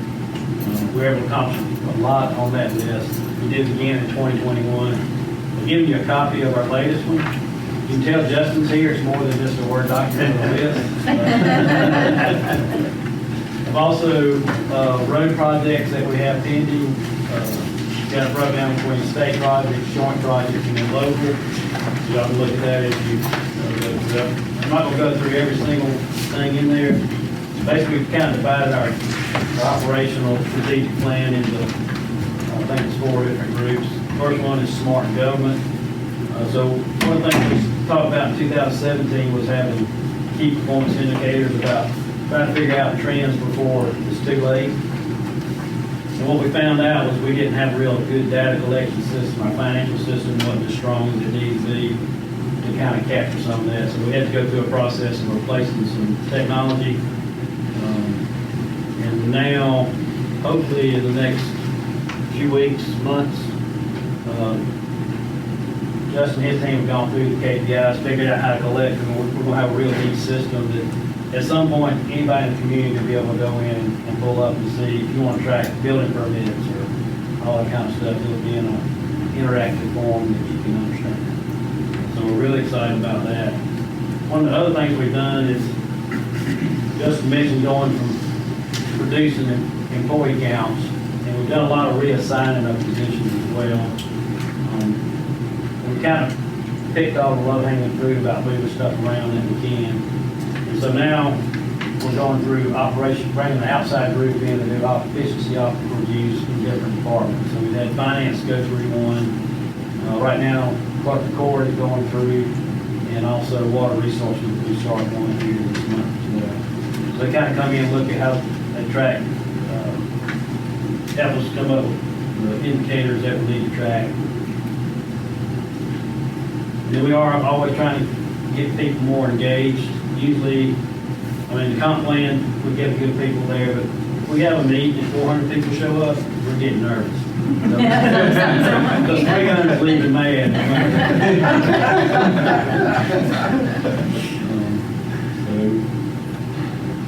Well, and I would say too, if I can, on the engagement, we're trying to pivot away, excuse me, from some standing committees, because I heard the comment from a committee member in the past say, well, what are we supposed to be doing? And once that statement is made, that committee is kind of ceasing to be useful. So we're moving more toward task forces that have a very specific mission, goal, and then they're disbanded when they're done. So example, which we've had a Board of Education members on, is the Economic Development Task Force, which actually is a standing one to be used by our economic development wing when necessary. But that's the idea. We get some great citizen community input on a specific subject. They can report back to the Board of Commissioners with a specific item, and then not just kind of wonder what they're supposed to do next. And as far as smart growth, comprehensive plan, we do a real good job following it, in my opinion. The comp plan, since it's been created, has been relatively unchanged, other than just small pockets. So south end stays rural, north end is your urban area, for lack of a better term. We update, do a full update every 10 years, and then every 5 years we do a intermediate adjustment, which will be coming up in the next 24 months. Economic development, just mentioned the task force.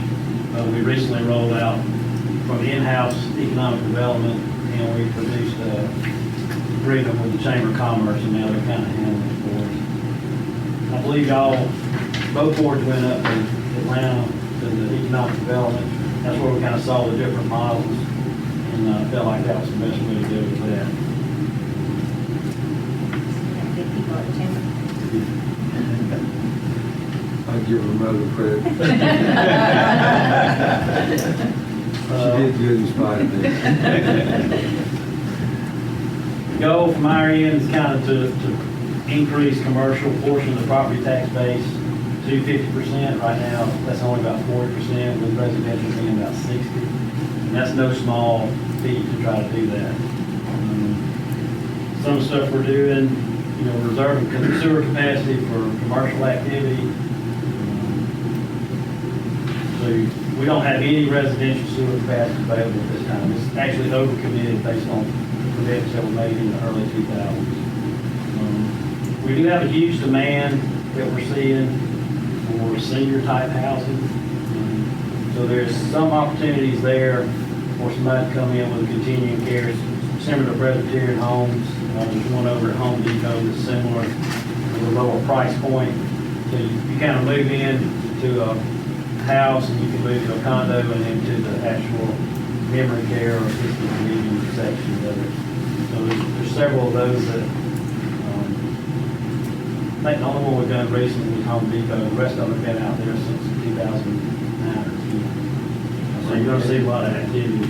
Made some changes when we did the negotiations, back before the sewer capacity. Yes. Changed that. On the two big subdivisions, one on 78, we got residential units reduced by 7% for that one, and then Parkside was reduced by 8%. As well as we got rid of some of the zero lot line housing that was in there. Now, is that what you mean when you say you have no residential capacity left? Yes. You've allocated residential capacity to those two big subdivisions, and they have It was previously allocated. I understand, but y'all kind of renegotiated that whole plan. That was a lawsuit we settled. But, yeah, but it's been I use this term loosely, it's been reallocated. You took it back, but it's been reallocated. But the total capacity, the total residential capacity the total sewer capacity for residential is in those two big neighborhoods? Is that accurate? For the most part. And there's no more to add to another subdivision That's somewhere? right. Nobody in the county can go and get a residential. If they aren't in those two big units, too big, like 178 and one here across the high school. Now, there's a couple small places that already have sewer that if they come in to redevelop, they'll have it. There's no new capacity available. When you say small, in total numbers, what number of homes would be in that?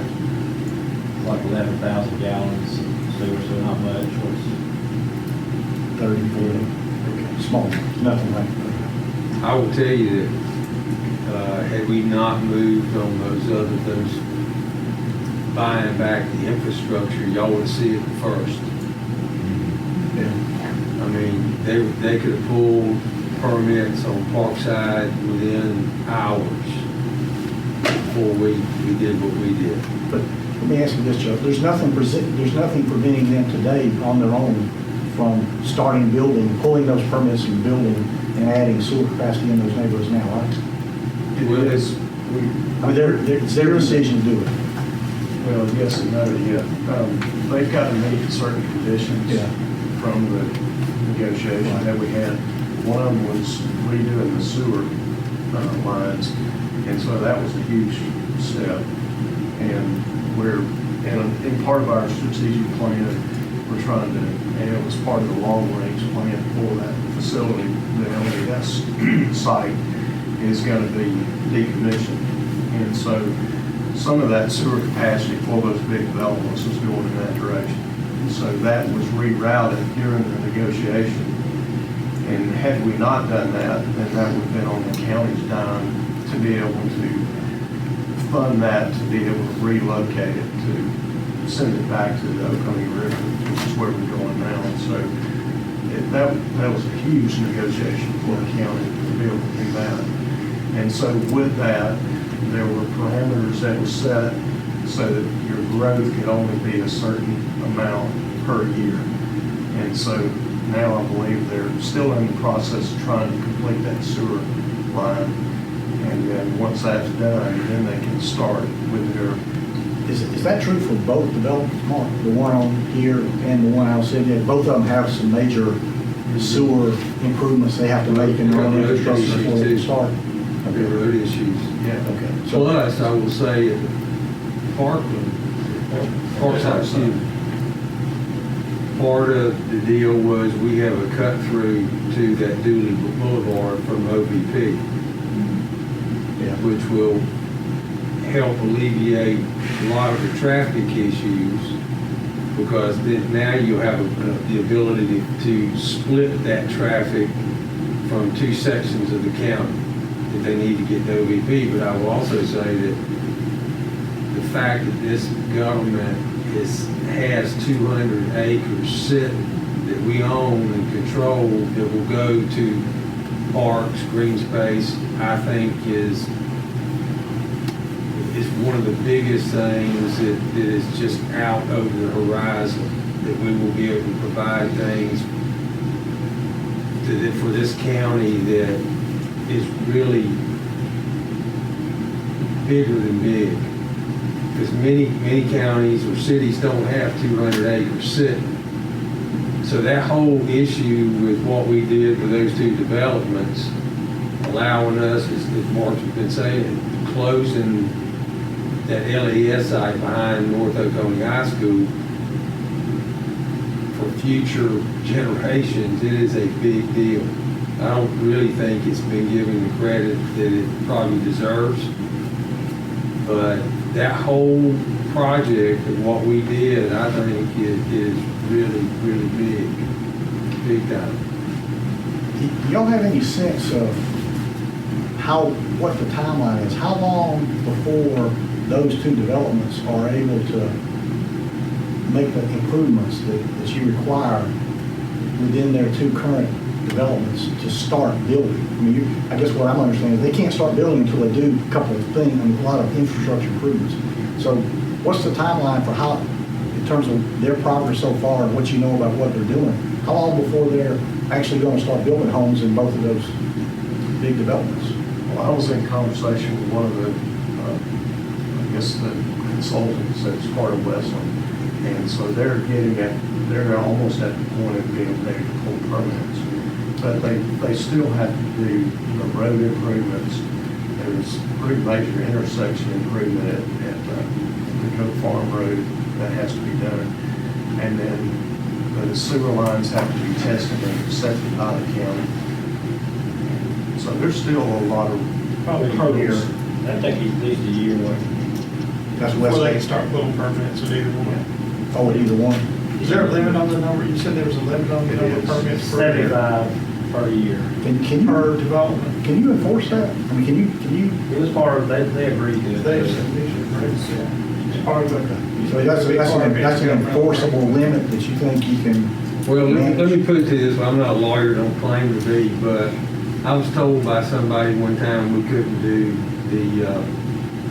try to buy back and so the deal is a heck of a lot better than what was, because if they had been pulling the permits in the time right before we did what we did, your growth rate would probably be more than 3%, to 3.5%. And so you figure how many years from the time we did it to now that you have not had to put any school buses in those two projects. That's your benefit. It's to the benefit of this county. So, I mean, we've held them off a long time. As you know, there is an annual permit pool rate now. So you think you have the capacity or the ability to prevent them from pulling more than the allowed number each year for the terms of that agreement? That was part of the. Stay in the court. That was part of the. So once they're ready. You go back to court with them. Yeah. Tim. You're Not one just that- us, it's, I know that, but I'm just asking I'm asking a question of you guys, not the courts. I guarantee you, if I'm on the county commission, and it's gonna be real simple.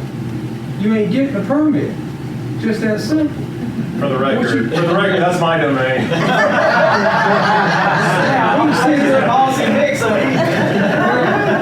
But you didn't say, I'm backing him. You know this stuff. Don't waste time with it. Yeah. You think you do, Jeff? Yeah, no, understand, there's a date of certainty when you start the count, right? And so there's a cumulative from there, but I think the park side, not exactly remember, I want to say it was a 7-year horizon before, they max out on the other thing. And Westland had a smaller number, I think it was 399 units in Westland. I wanted to say it was a 5-year horizon in Westland. Before they were pulled up. But yeah, I mean, we'll program in our system, once they're pulling permits, you get to count to a certain number and then you stop.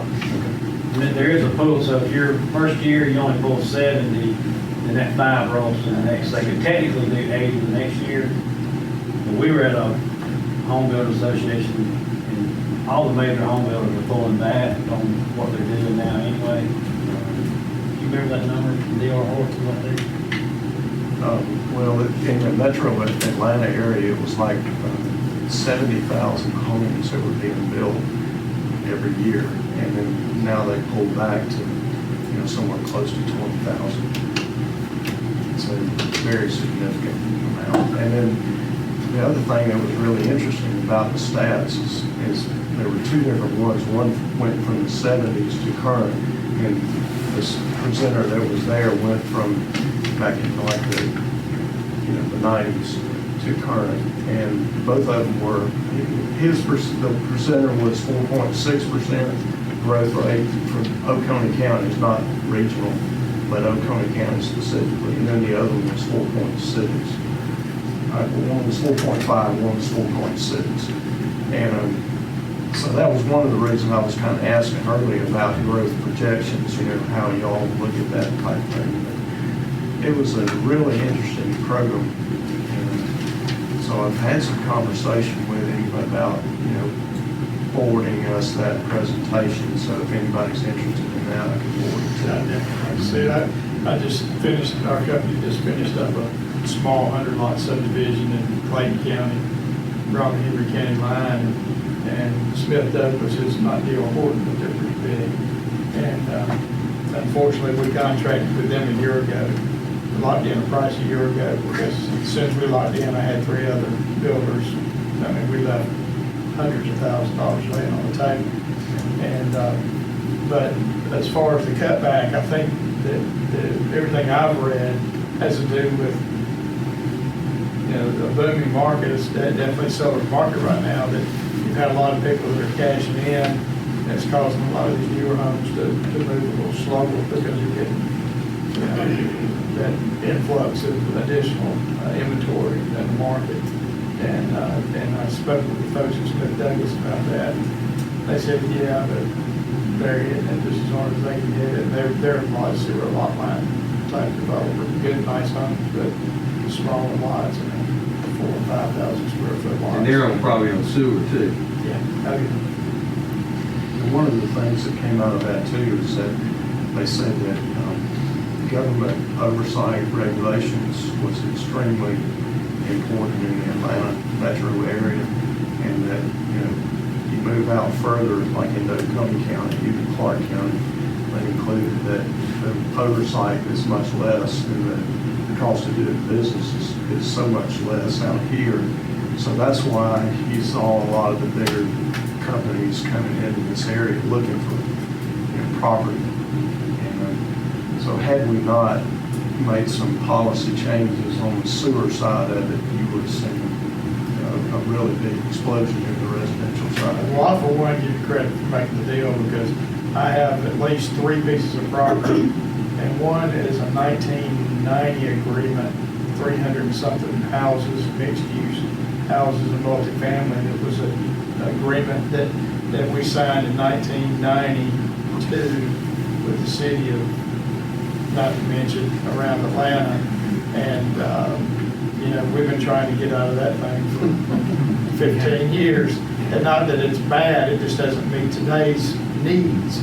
And so, I mean, there's no doubt, if you make that, yours was even more so because it was a board decision, but, private agreements, development agreements override code all the time, and usually they're more stringent than your existing code. So, yeah, they're enforceable, and I want to give you guys credit for making that happen and controlling it the way you did. So, it helps us with our plan as well. It does, yeah. And that was our point, I guess, is that planning, whereas in the past, we almost forced to build schools because there's 2 developments. We just knew it was out there, it was the elephant in the room, but now you can at least say worst case scenario is whatever percentage of 150 new houses a year would be have children. It's probably 99%. I'll say something else too about because those projects were part of the about 12 or 13, what they call it, master plan and developments. You would know that.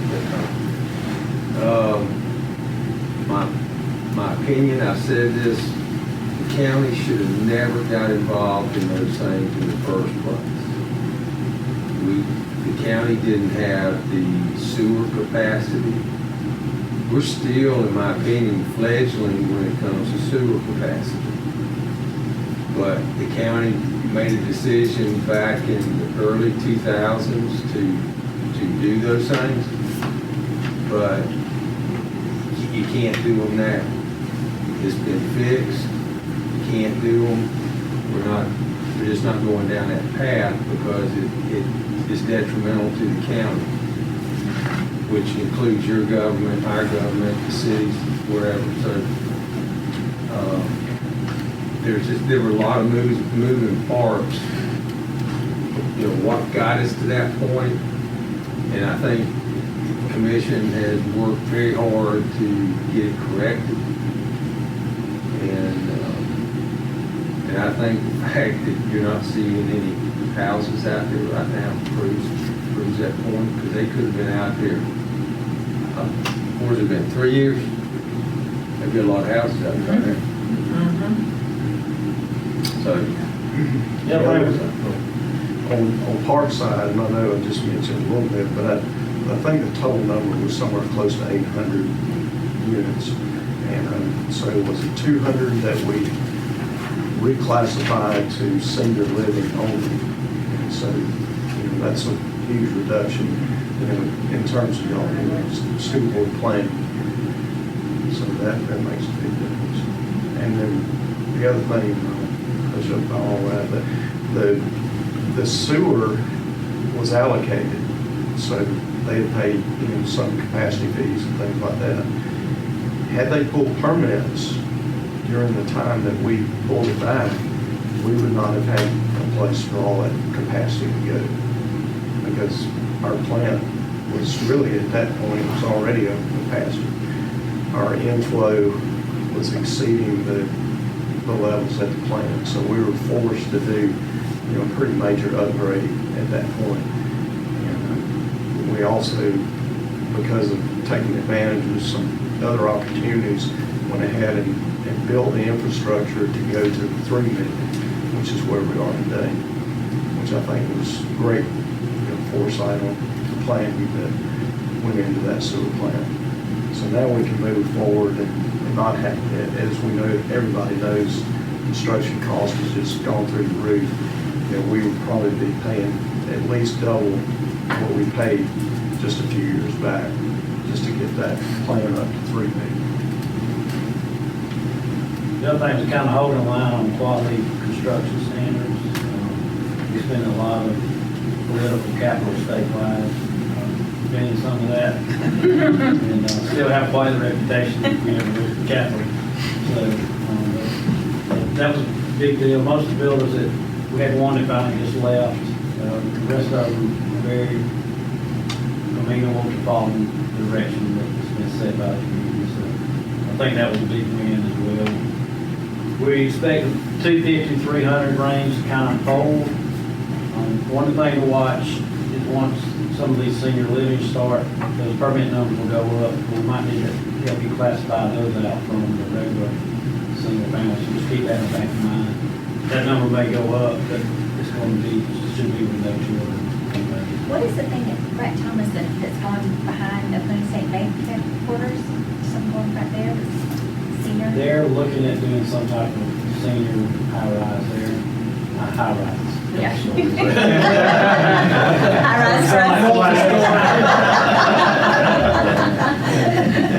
But that's some kind of, that's still. No, it's not a done deal. Right, they got a lot of hoops to jump through to get those tax credits they're trying to get, so it's not a done deal by any means. Were you just saying that the target range is 250 to 300 permits, housing permits per year, outside the CCR stuff? Over what period of time are you sort of saying that can?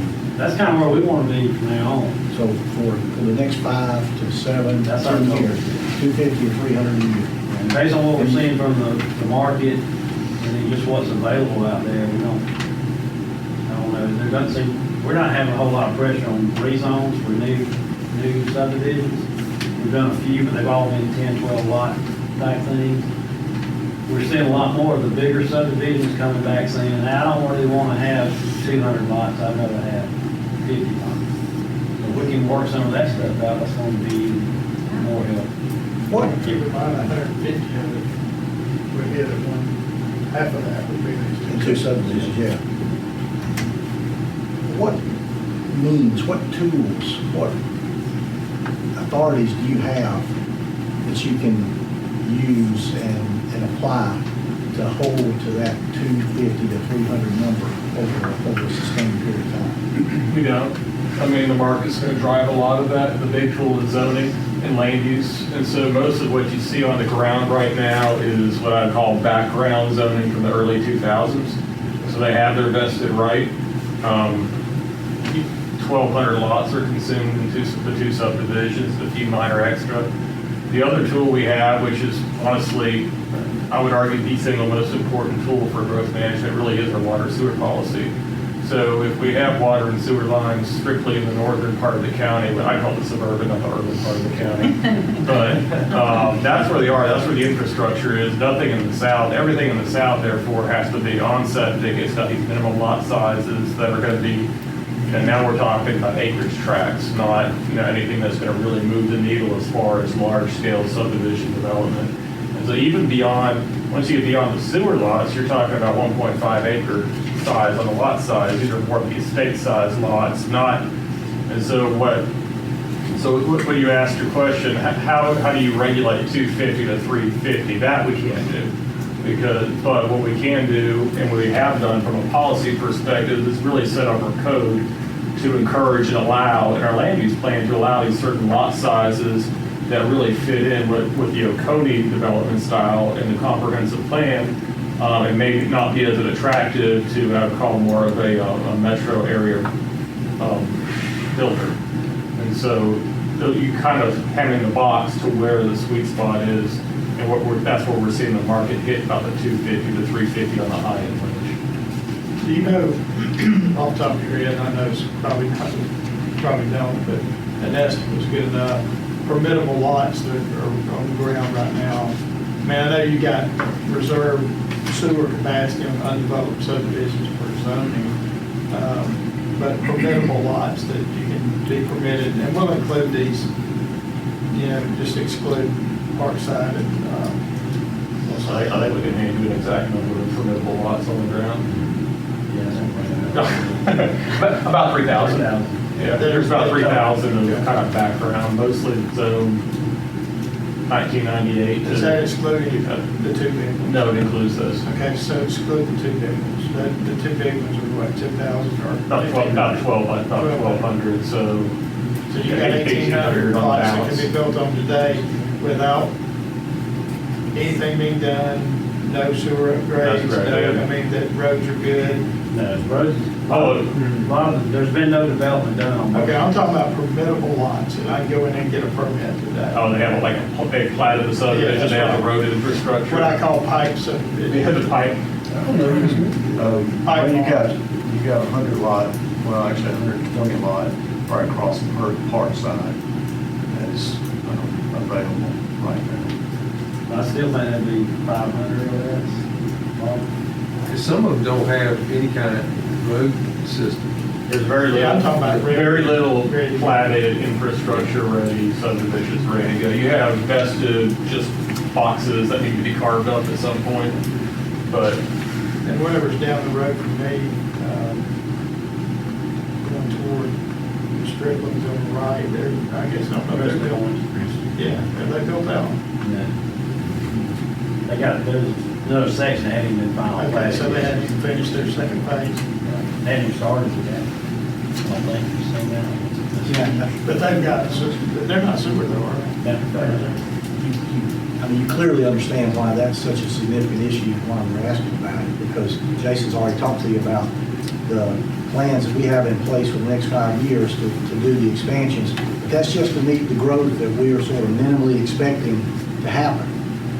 if that growth trend expands in any significant way, we're 4 years out from being able to respond financially. And then catch up with that, and then, so that will create a pressure on those, starting with the 2 high schools and beyond, that we won't be able to respond to if we can't, as a county, agree to a sustainable level and somehow, within the realm of the capacity you have, Justin, to execute it to that, try to stay with that, or the growth will outstrip our ability to plan and meet it. And I mean, I understand, I was the chair during an 8 But that's where I understand, you don't have to lecture. I understand where the numbers go. That's why we've done some of the things that we've done. You would be, the school system would be the biggest benefactor about what we've done. Well, I acknowledge that, Chuck, and I acknowledge that, and we're benefiting from that with the ability to meet the growth that we're going to have over the next 4 or 5 years with the expansion plans that we're having. The question is, what growth level can we plan for or expect or manage to over the next 5 to 7 years beyond that? I don't know that we can tell you an exact number. What I can tell you is what we've done to protect this county. I mean, we go to Atlanta to fight with developers, the State Home Builders Association up against us. We're the poster children of fighting. Okay? Yeah, well, all right, we got Forsyth County over there trying to do. We supported those arguments. Okay. With Well, those are the kind of things we've done. If we hadn't done the lawsuit to buy back the sewer capacity to Parkside and Westland, you would be having some problems. That's a fact. But I'm not debating what you've done. But we're going to keep doing. We're going to keep doing things that we feel is in the best interest of the county. Because I understand. I was the one that signed the papers, and his wife was the superintendent that bought the property where North Oconee High School is. So I understand all that. I've said enough. There's no way, we can't guarantee it, and there's no way, I mean, Wayne will tell you when there's still property rights, but we just try to build an environment where it's not conducive for production builders to come in and make it. You know, you go to a couple counties over, or one county over, and see the production style builders over there. And another thing, I mean, weren't we in Economic Development Academy together? Yeah. Well, my big takeaway from that was what you said earlier, was diversifying the tax base.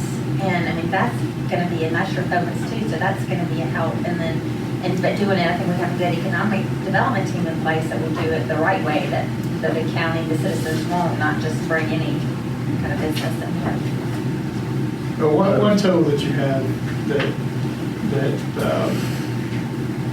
can be used however you want to use it is your development impact studies that every county, every city, every municipality I ever developed anything in, and I had to spend hours and hours and hours improving, filling that thing out, matching it up with facts, and one of the main things was how's it going to affect the school system? And a lot of it's transportation, roads, and that's a big tool in y'all's toolbox. Obviously, I think we get something we fill out every time that an application comes. Now, let's talk about new development. And sometimes you can even put it through that process of a redevelopment analysis. Most of the time, it sounds like every redevelopment we're doing now is to the benefit of the county and the school system. Because I think it's a benefit of both. I mean, what you did wasn't completely benevolent to the school system. It definitely helped us quite a bit. But you also had issues too that you were resolving with that. So I'm grateful for the result. But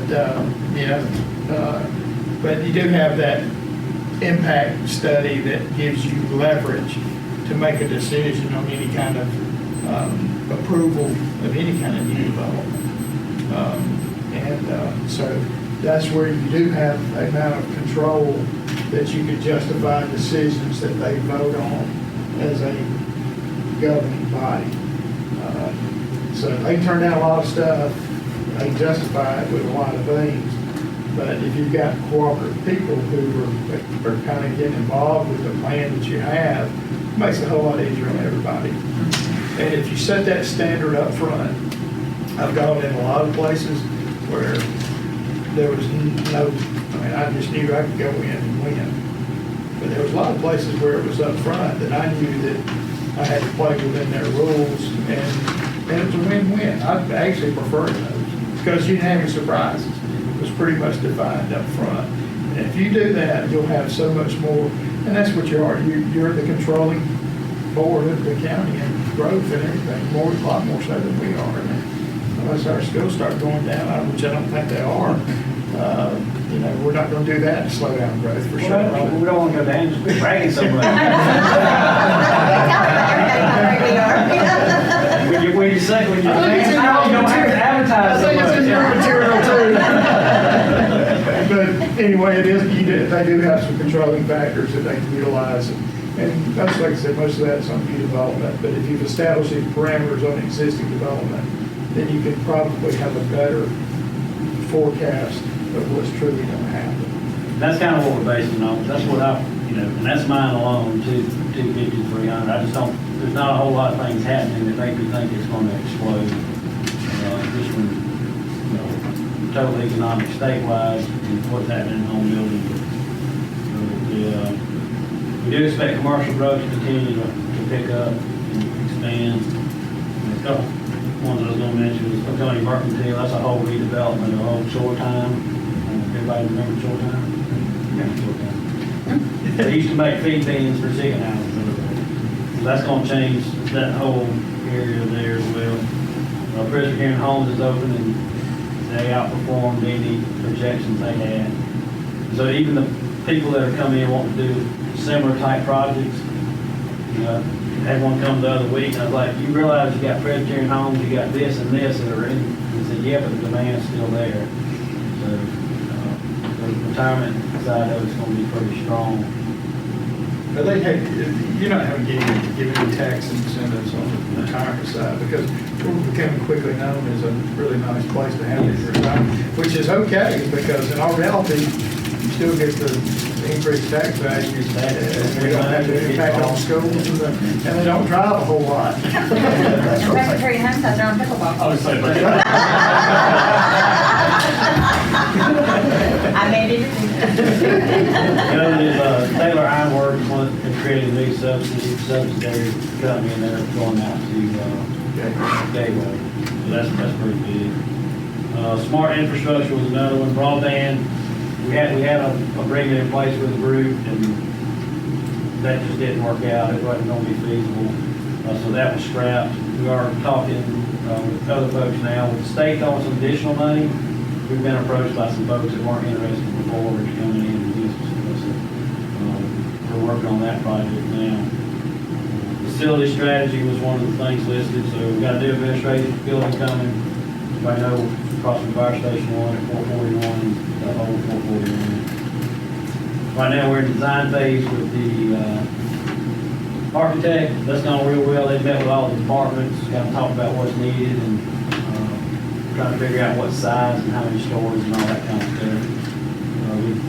We'll vote on a construction manager at risk next week. And so we try to pit those two against each other a little bit and make sure we get some quality at reasonable cost. With the, Chuck mentioned the LAS, that being decommissioned, that will become a park there. So we've already started looking at how do we start developing that.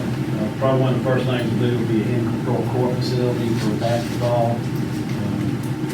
And then we got T-Splosh coming up November 2nd. So we appreciate y'all's help in getting that done. We're talking about $48 million on the top end will be collected for the county. Total referendum is 56 million. Divide up amongst the cities, that's out to 48 to 154. Would be our best case scenario collection. We basically divide it up into 4 different areas. One is related services. So what we've done is looked at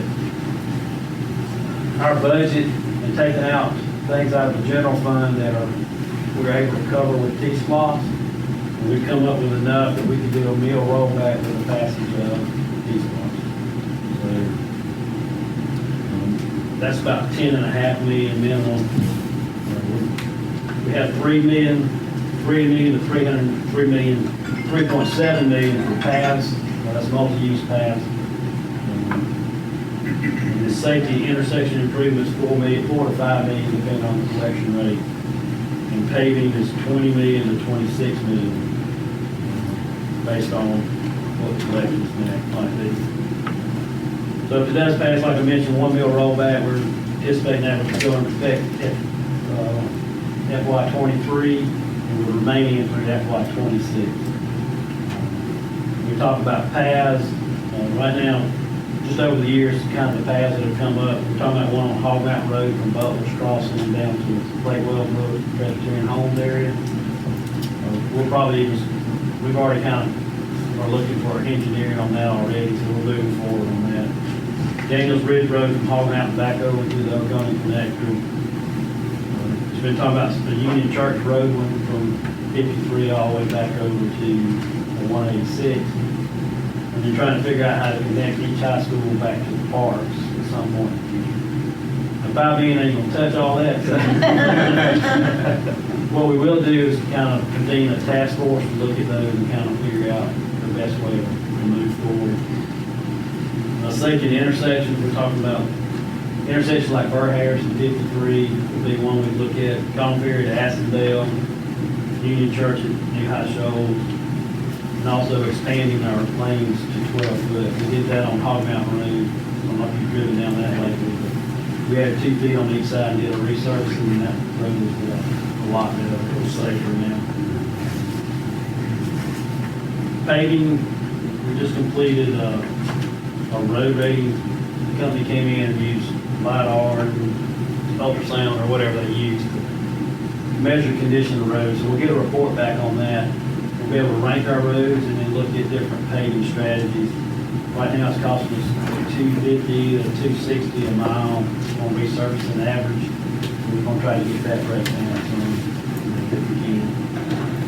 With T-Splosh, we'll be able to pave an additional 80 to 100 miles of road for that time period. Got a quick question. Yeah. I'll bring it up now. Go ahead and be gone. Yeah. You talk about Colin Ferry and Austindale Road, and I know that's in discussion for the bypass situation too. Does that take a back seat if it's included in that bypass option But package, or? all the discussion on Austindale has been coffee club talk. So DOT's not really done a detailed look at that at this point. They're focused on 441, the internet issue. It's been problematic to this day. So there's been no official, this will be the first official look by DOT at bringing truck traffic from 15 over 441. Right? That public hearing is tomorrow night, 5 to 7. They'll be looking at from Flat Rock Road north. Oh, really? That'll be the area they concentrate on. And it may or may not work out, but that's what we're going to try to study. So we don't anticipate, I mean, everybody thinks Assendale, but it makes sense. Sure. To a degree. That's a good question. Good as hell.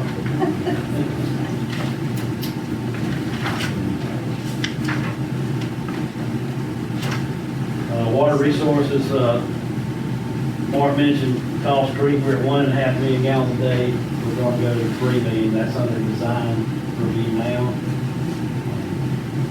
So once we get the final pricing on that, we'll determine how quickly we move forward with it. I'd also say, once we double our capacity, we will still not have residential capacity because it's all consumed by those litigation subdivisions. Based on our allocated percentage, even increasing. So even that increased capacity will still just cover those two different. On the residential side, it frees up a whole lot on the, I will say this, not having extra sewer capacity is not necessarily a bad thing. Right. It allows you a lot of decision-making that you have control over. So now everybody always thinks it's a bad thing. Now, if I was a developer, I'd say it's a bad thing. Developer here, but it's really good, gives you a lot of leverage and allows you to slow down and take a look at things that don't necessarily become political. I mean, it's just a fact. You set the fact up here and say, well, I can't do it because of this, even though we're working on this, and it gives you an opportunity to do this type of planning that you're talking about. So it's not necessarily an evil thing not to have the sewer capacity out there. And, you know, obviously it affects your commercial growth, but you've done a good job, I think, of breaking out your percentages on that, so. That was. There's a window of comfort. Yes. Which brings a good point to some of the stuff we've been talking about as far as the organization and the budget. We're very similar when it comes to those two items, very similar. But when it comes to strategic planning, y'all's strategic planning is forward thinking, and that's great for our students at the academy. Our strategic planning, even though it's forward thinking, we still have to deal with the past in a lot of different ways. Oh, yeah. So it's very tough on the smart growth side of it when it comes to our strategic goal, because look, I drive around Oconee County just like y'all drive around. There's still places that pop up that get cleared, and I'm thinking, what's that? And I've been on board 9 years, and I still don't know what's going on there.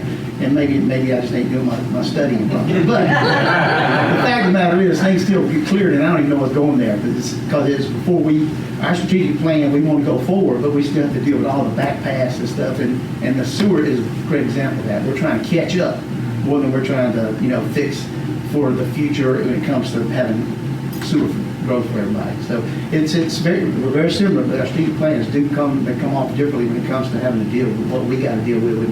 Because when things are zoned, they're zoned. Unless it comes to us with a change, we can't do nothing about it. Because as part of the expansion of Calls Creek, we can only discharge 1.5 million gallons a day into Calls Creek. So that additional has to go into the middle of Oconee. So we purchased roughly 70 acres right on the middle of Oconee River. And that will be utilized as a discharge point. There'll be land set aside for a future sewer plant. My granddaughter, when she's chaired. We're also able to set aside about 30 acres there for a passive park and have blueway access point for the river at some point. And then with the LAS at 250, so you're talking 280 that's been set aside that will be no houses ever in those locations. Part of the Calls Creek upgrade too, we're looking at composting, and biosolids coming out of the plant as well as gray water. Water Resources is working on a strategic plan update as well about where sewer lines are and kind of our next step as growth in commercial continues to come up. And then quality of life, most everything above that we talked about affects quality of life. A few things, senior centers, getting expansion, $750,000 expansion there. That's just waiting on some materials to show up before we get started. Animal services, we just did a big upgrade there. And our historic property, we spent probably close to $300,000 last year on getting those back in shape so they don't fall apart. So it's very expensive to keep a whole building, especially when nobody's in it all the time. So they were in pretty bad condition with foundation. All that's been corrected. We have some additional funds we'll be spending this next year on the William Daniel House and the covered bridge to kind of make sure those things are around for the next generation. So that's kind of the highlights. You got any questions there? When does the LAS go offline? It'll be after we go to 3.5, I think. So a year and a half? Or Minimal. So it depends. Yeah. If the pricing comes in crazy, then we're just going to kind of tap the brakes a little bit. So the LAS site, if that's the 200 acres you're referring to, Chuck, I don't know how many acres is there. Is that what you're talking about? 250. Is the majority of that, I mean, I know a lot of it's good flat land up there at the road, but is the majority of that good usable land for future recreation? Yeah. Is that what you presented drawings of? Some Yeah, so if you go in OVP, they got an actual concept. There's a lot more you can make of. They showed expanding the lakes and the size of Lake Eric over at EPA. I don't know if we can afford that. But it's plenty of capacity. I mean, 250 is a lot of acreage. Yeah. There's no environmental concerns as far as, I mean, really, because that's just great water. The only thing, once those ponds are gone, that's it. 'Cause what's sprayed out is already treated. So it's just a matter of getting the solids out and carrying those liners out and moving the dirt.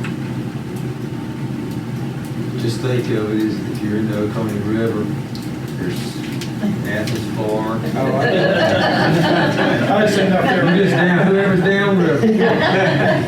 Not for me personally, I'm just thinking about if the EPD, I mean, EPD, well, they used to be before OC got involved, it used to be the most powerful government agency in the United States, but, you know, I didn't know if there were any timetables or any kind of specific issues that I had to wait. I think the money's going to take care of a lot of that setting time anyway, if there was. But it's, the closure's very simple for LDS. Good.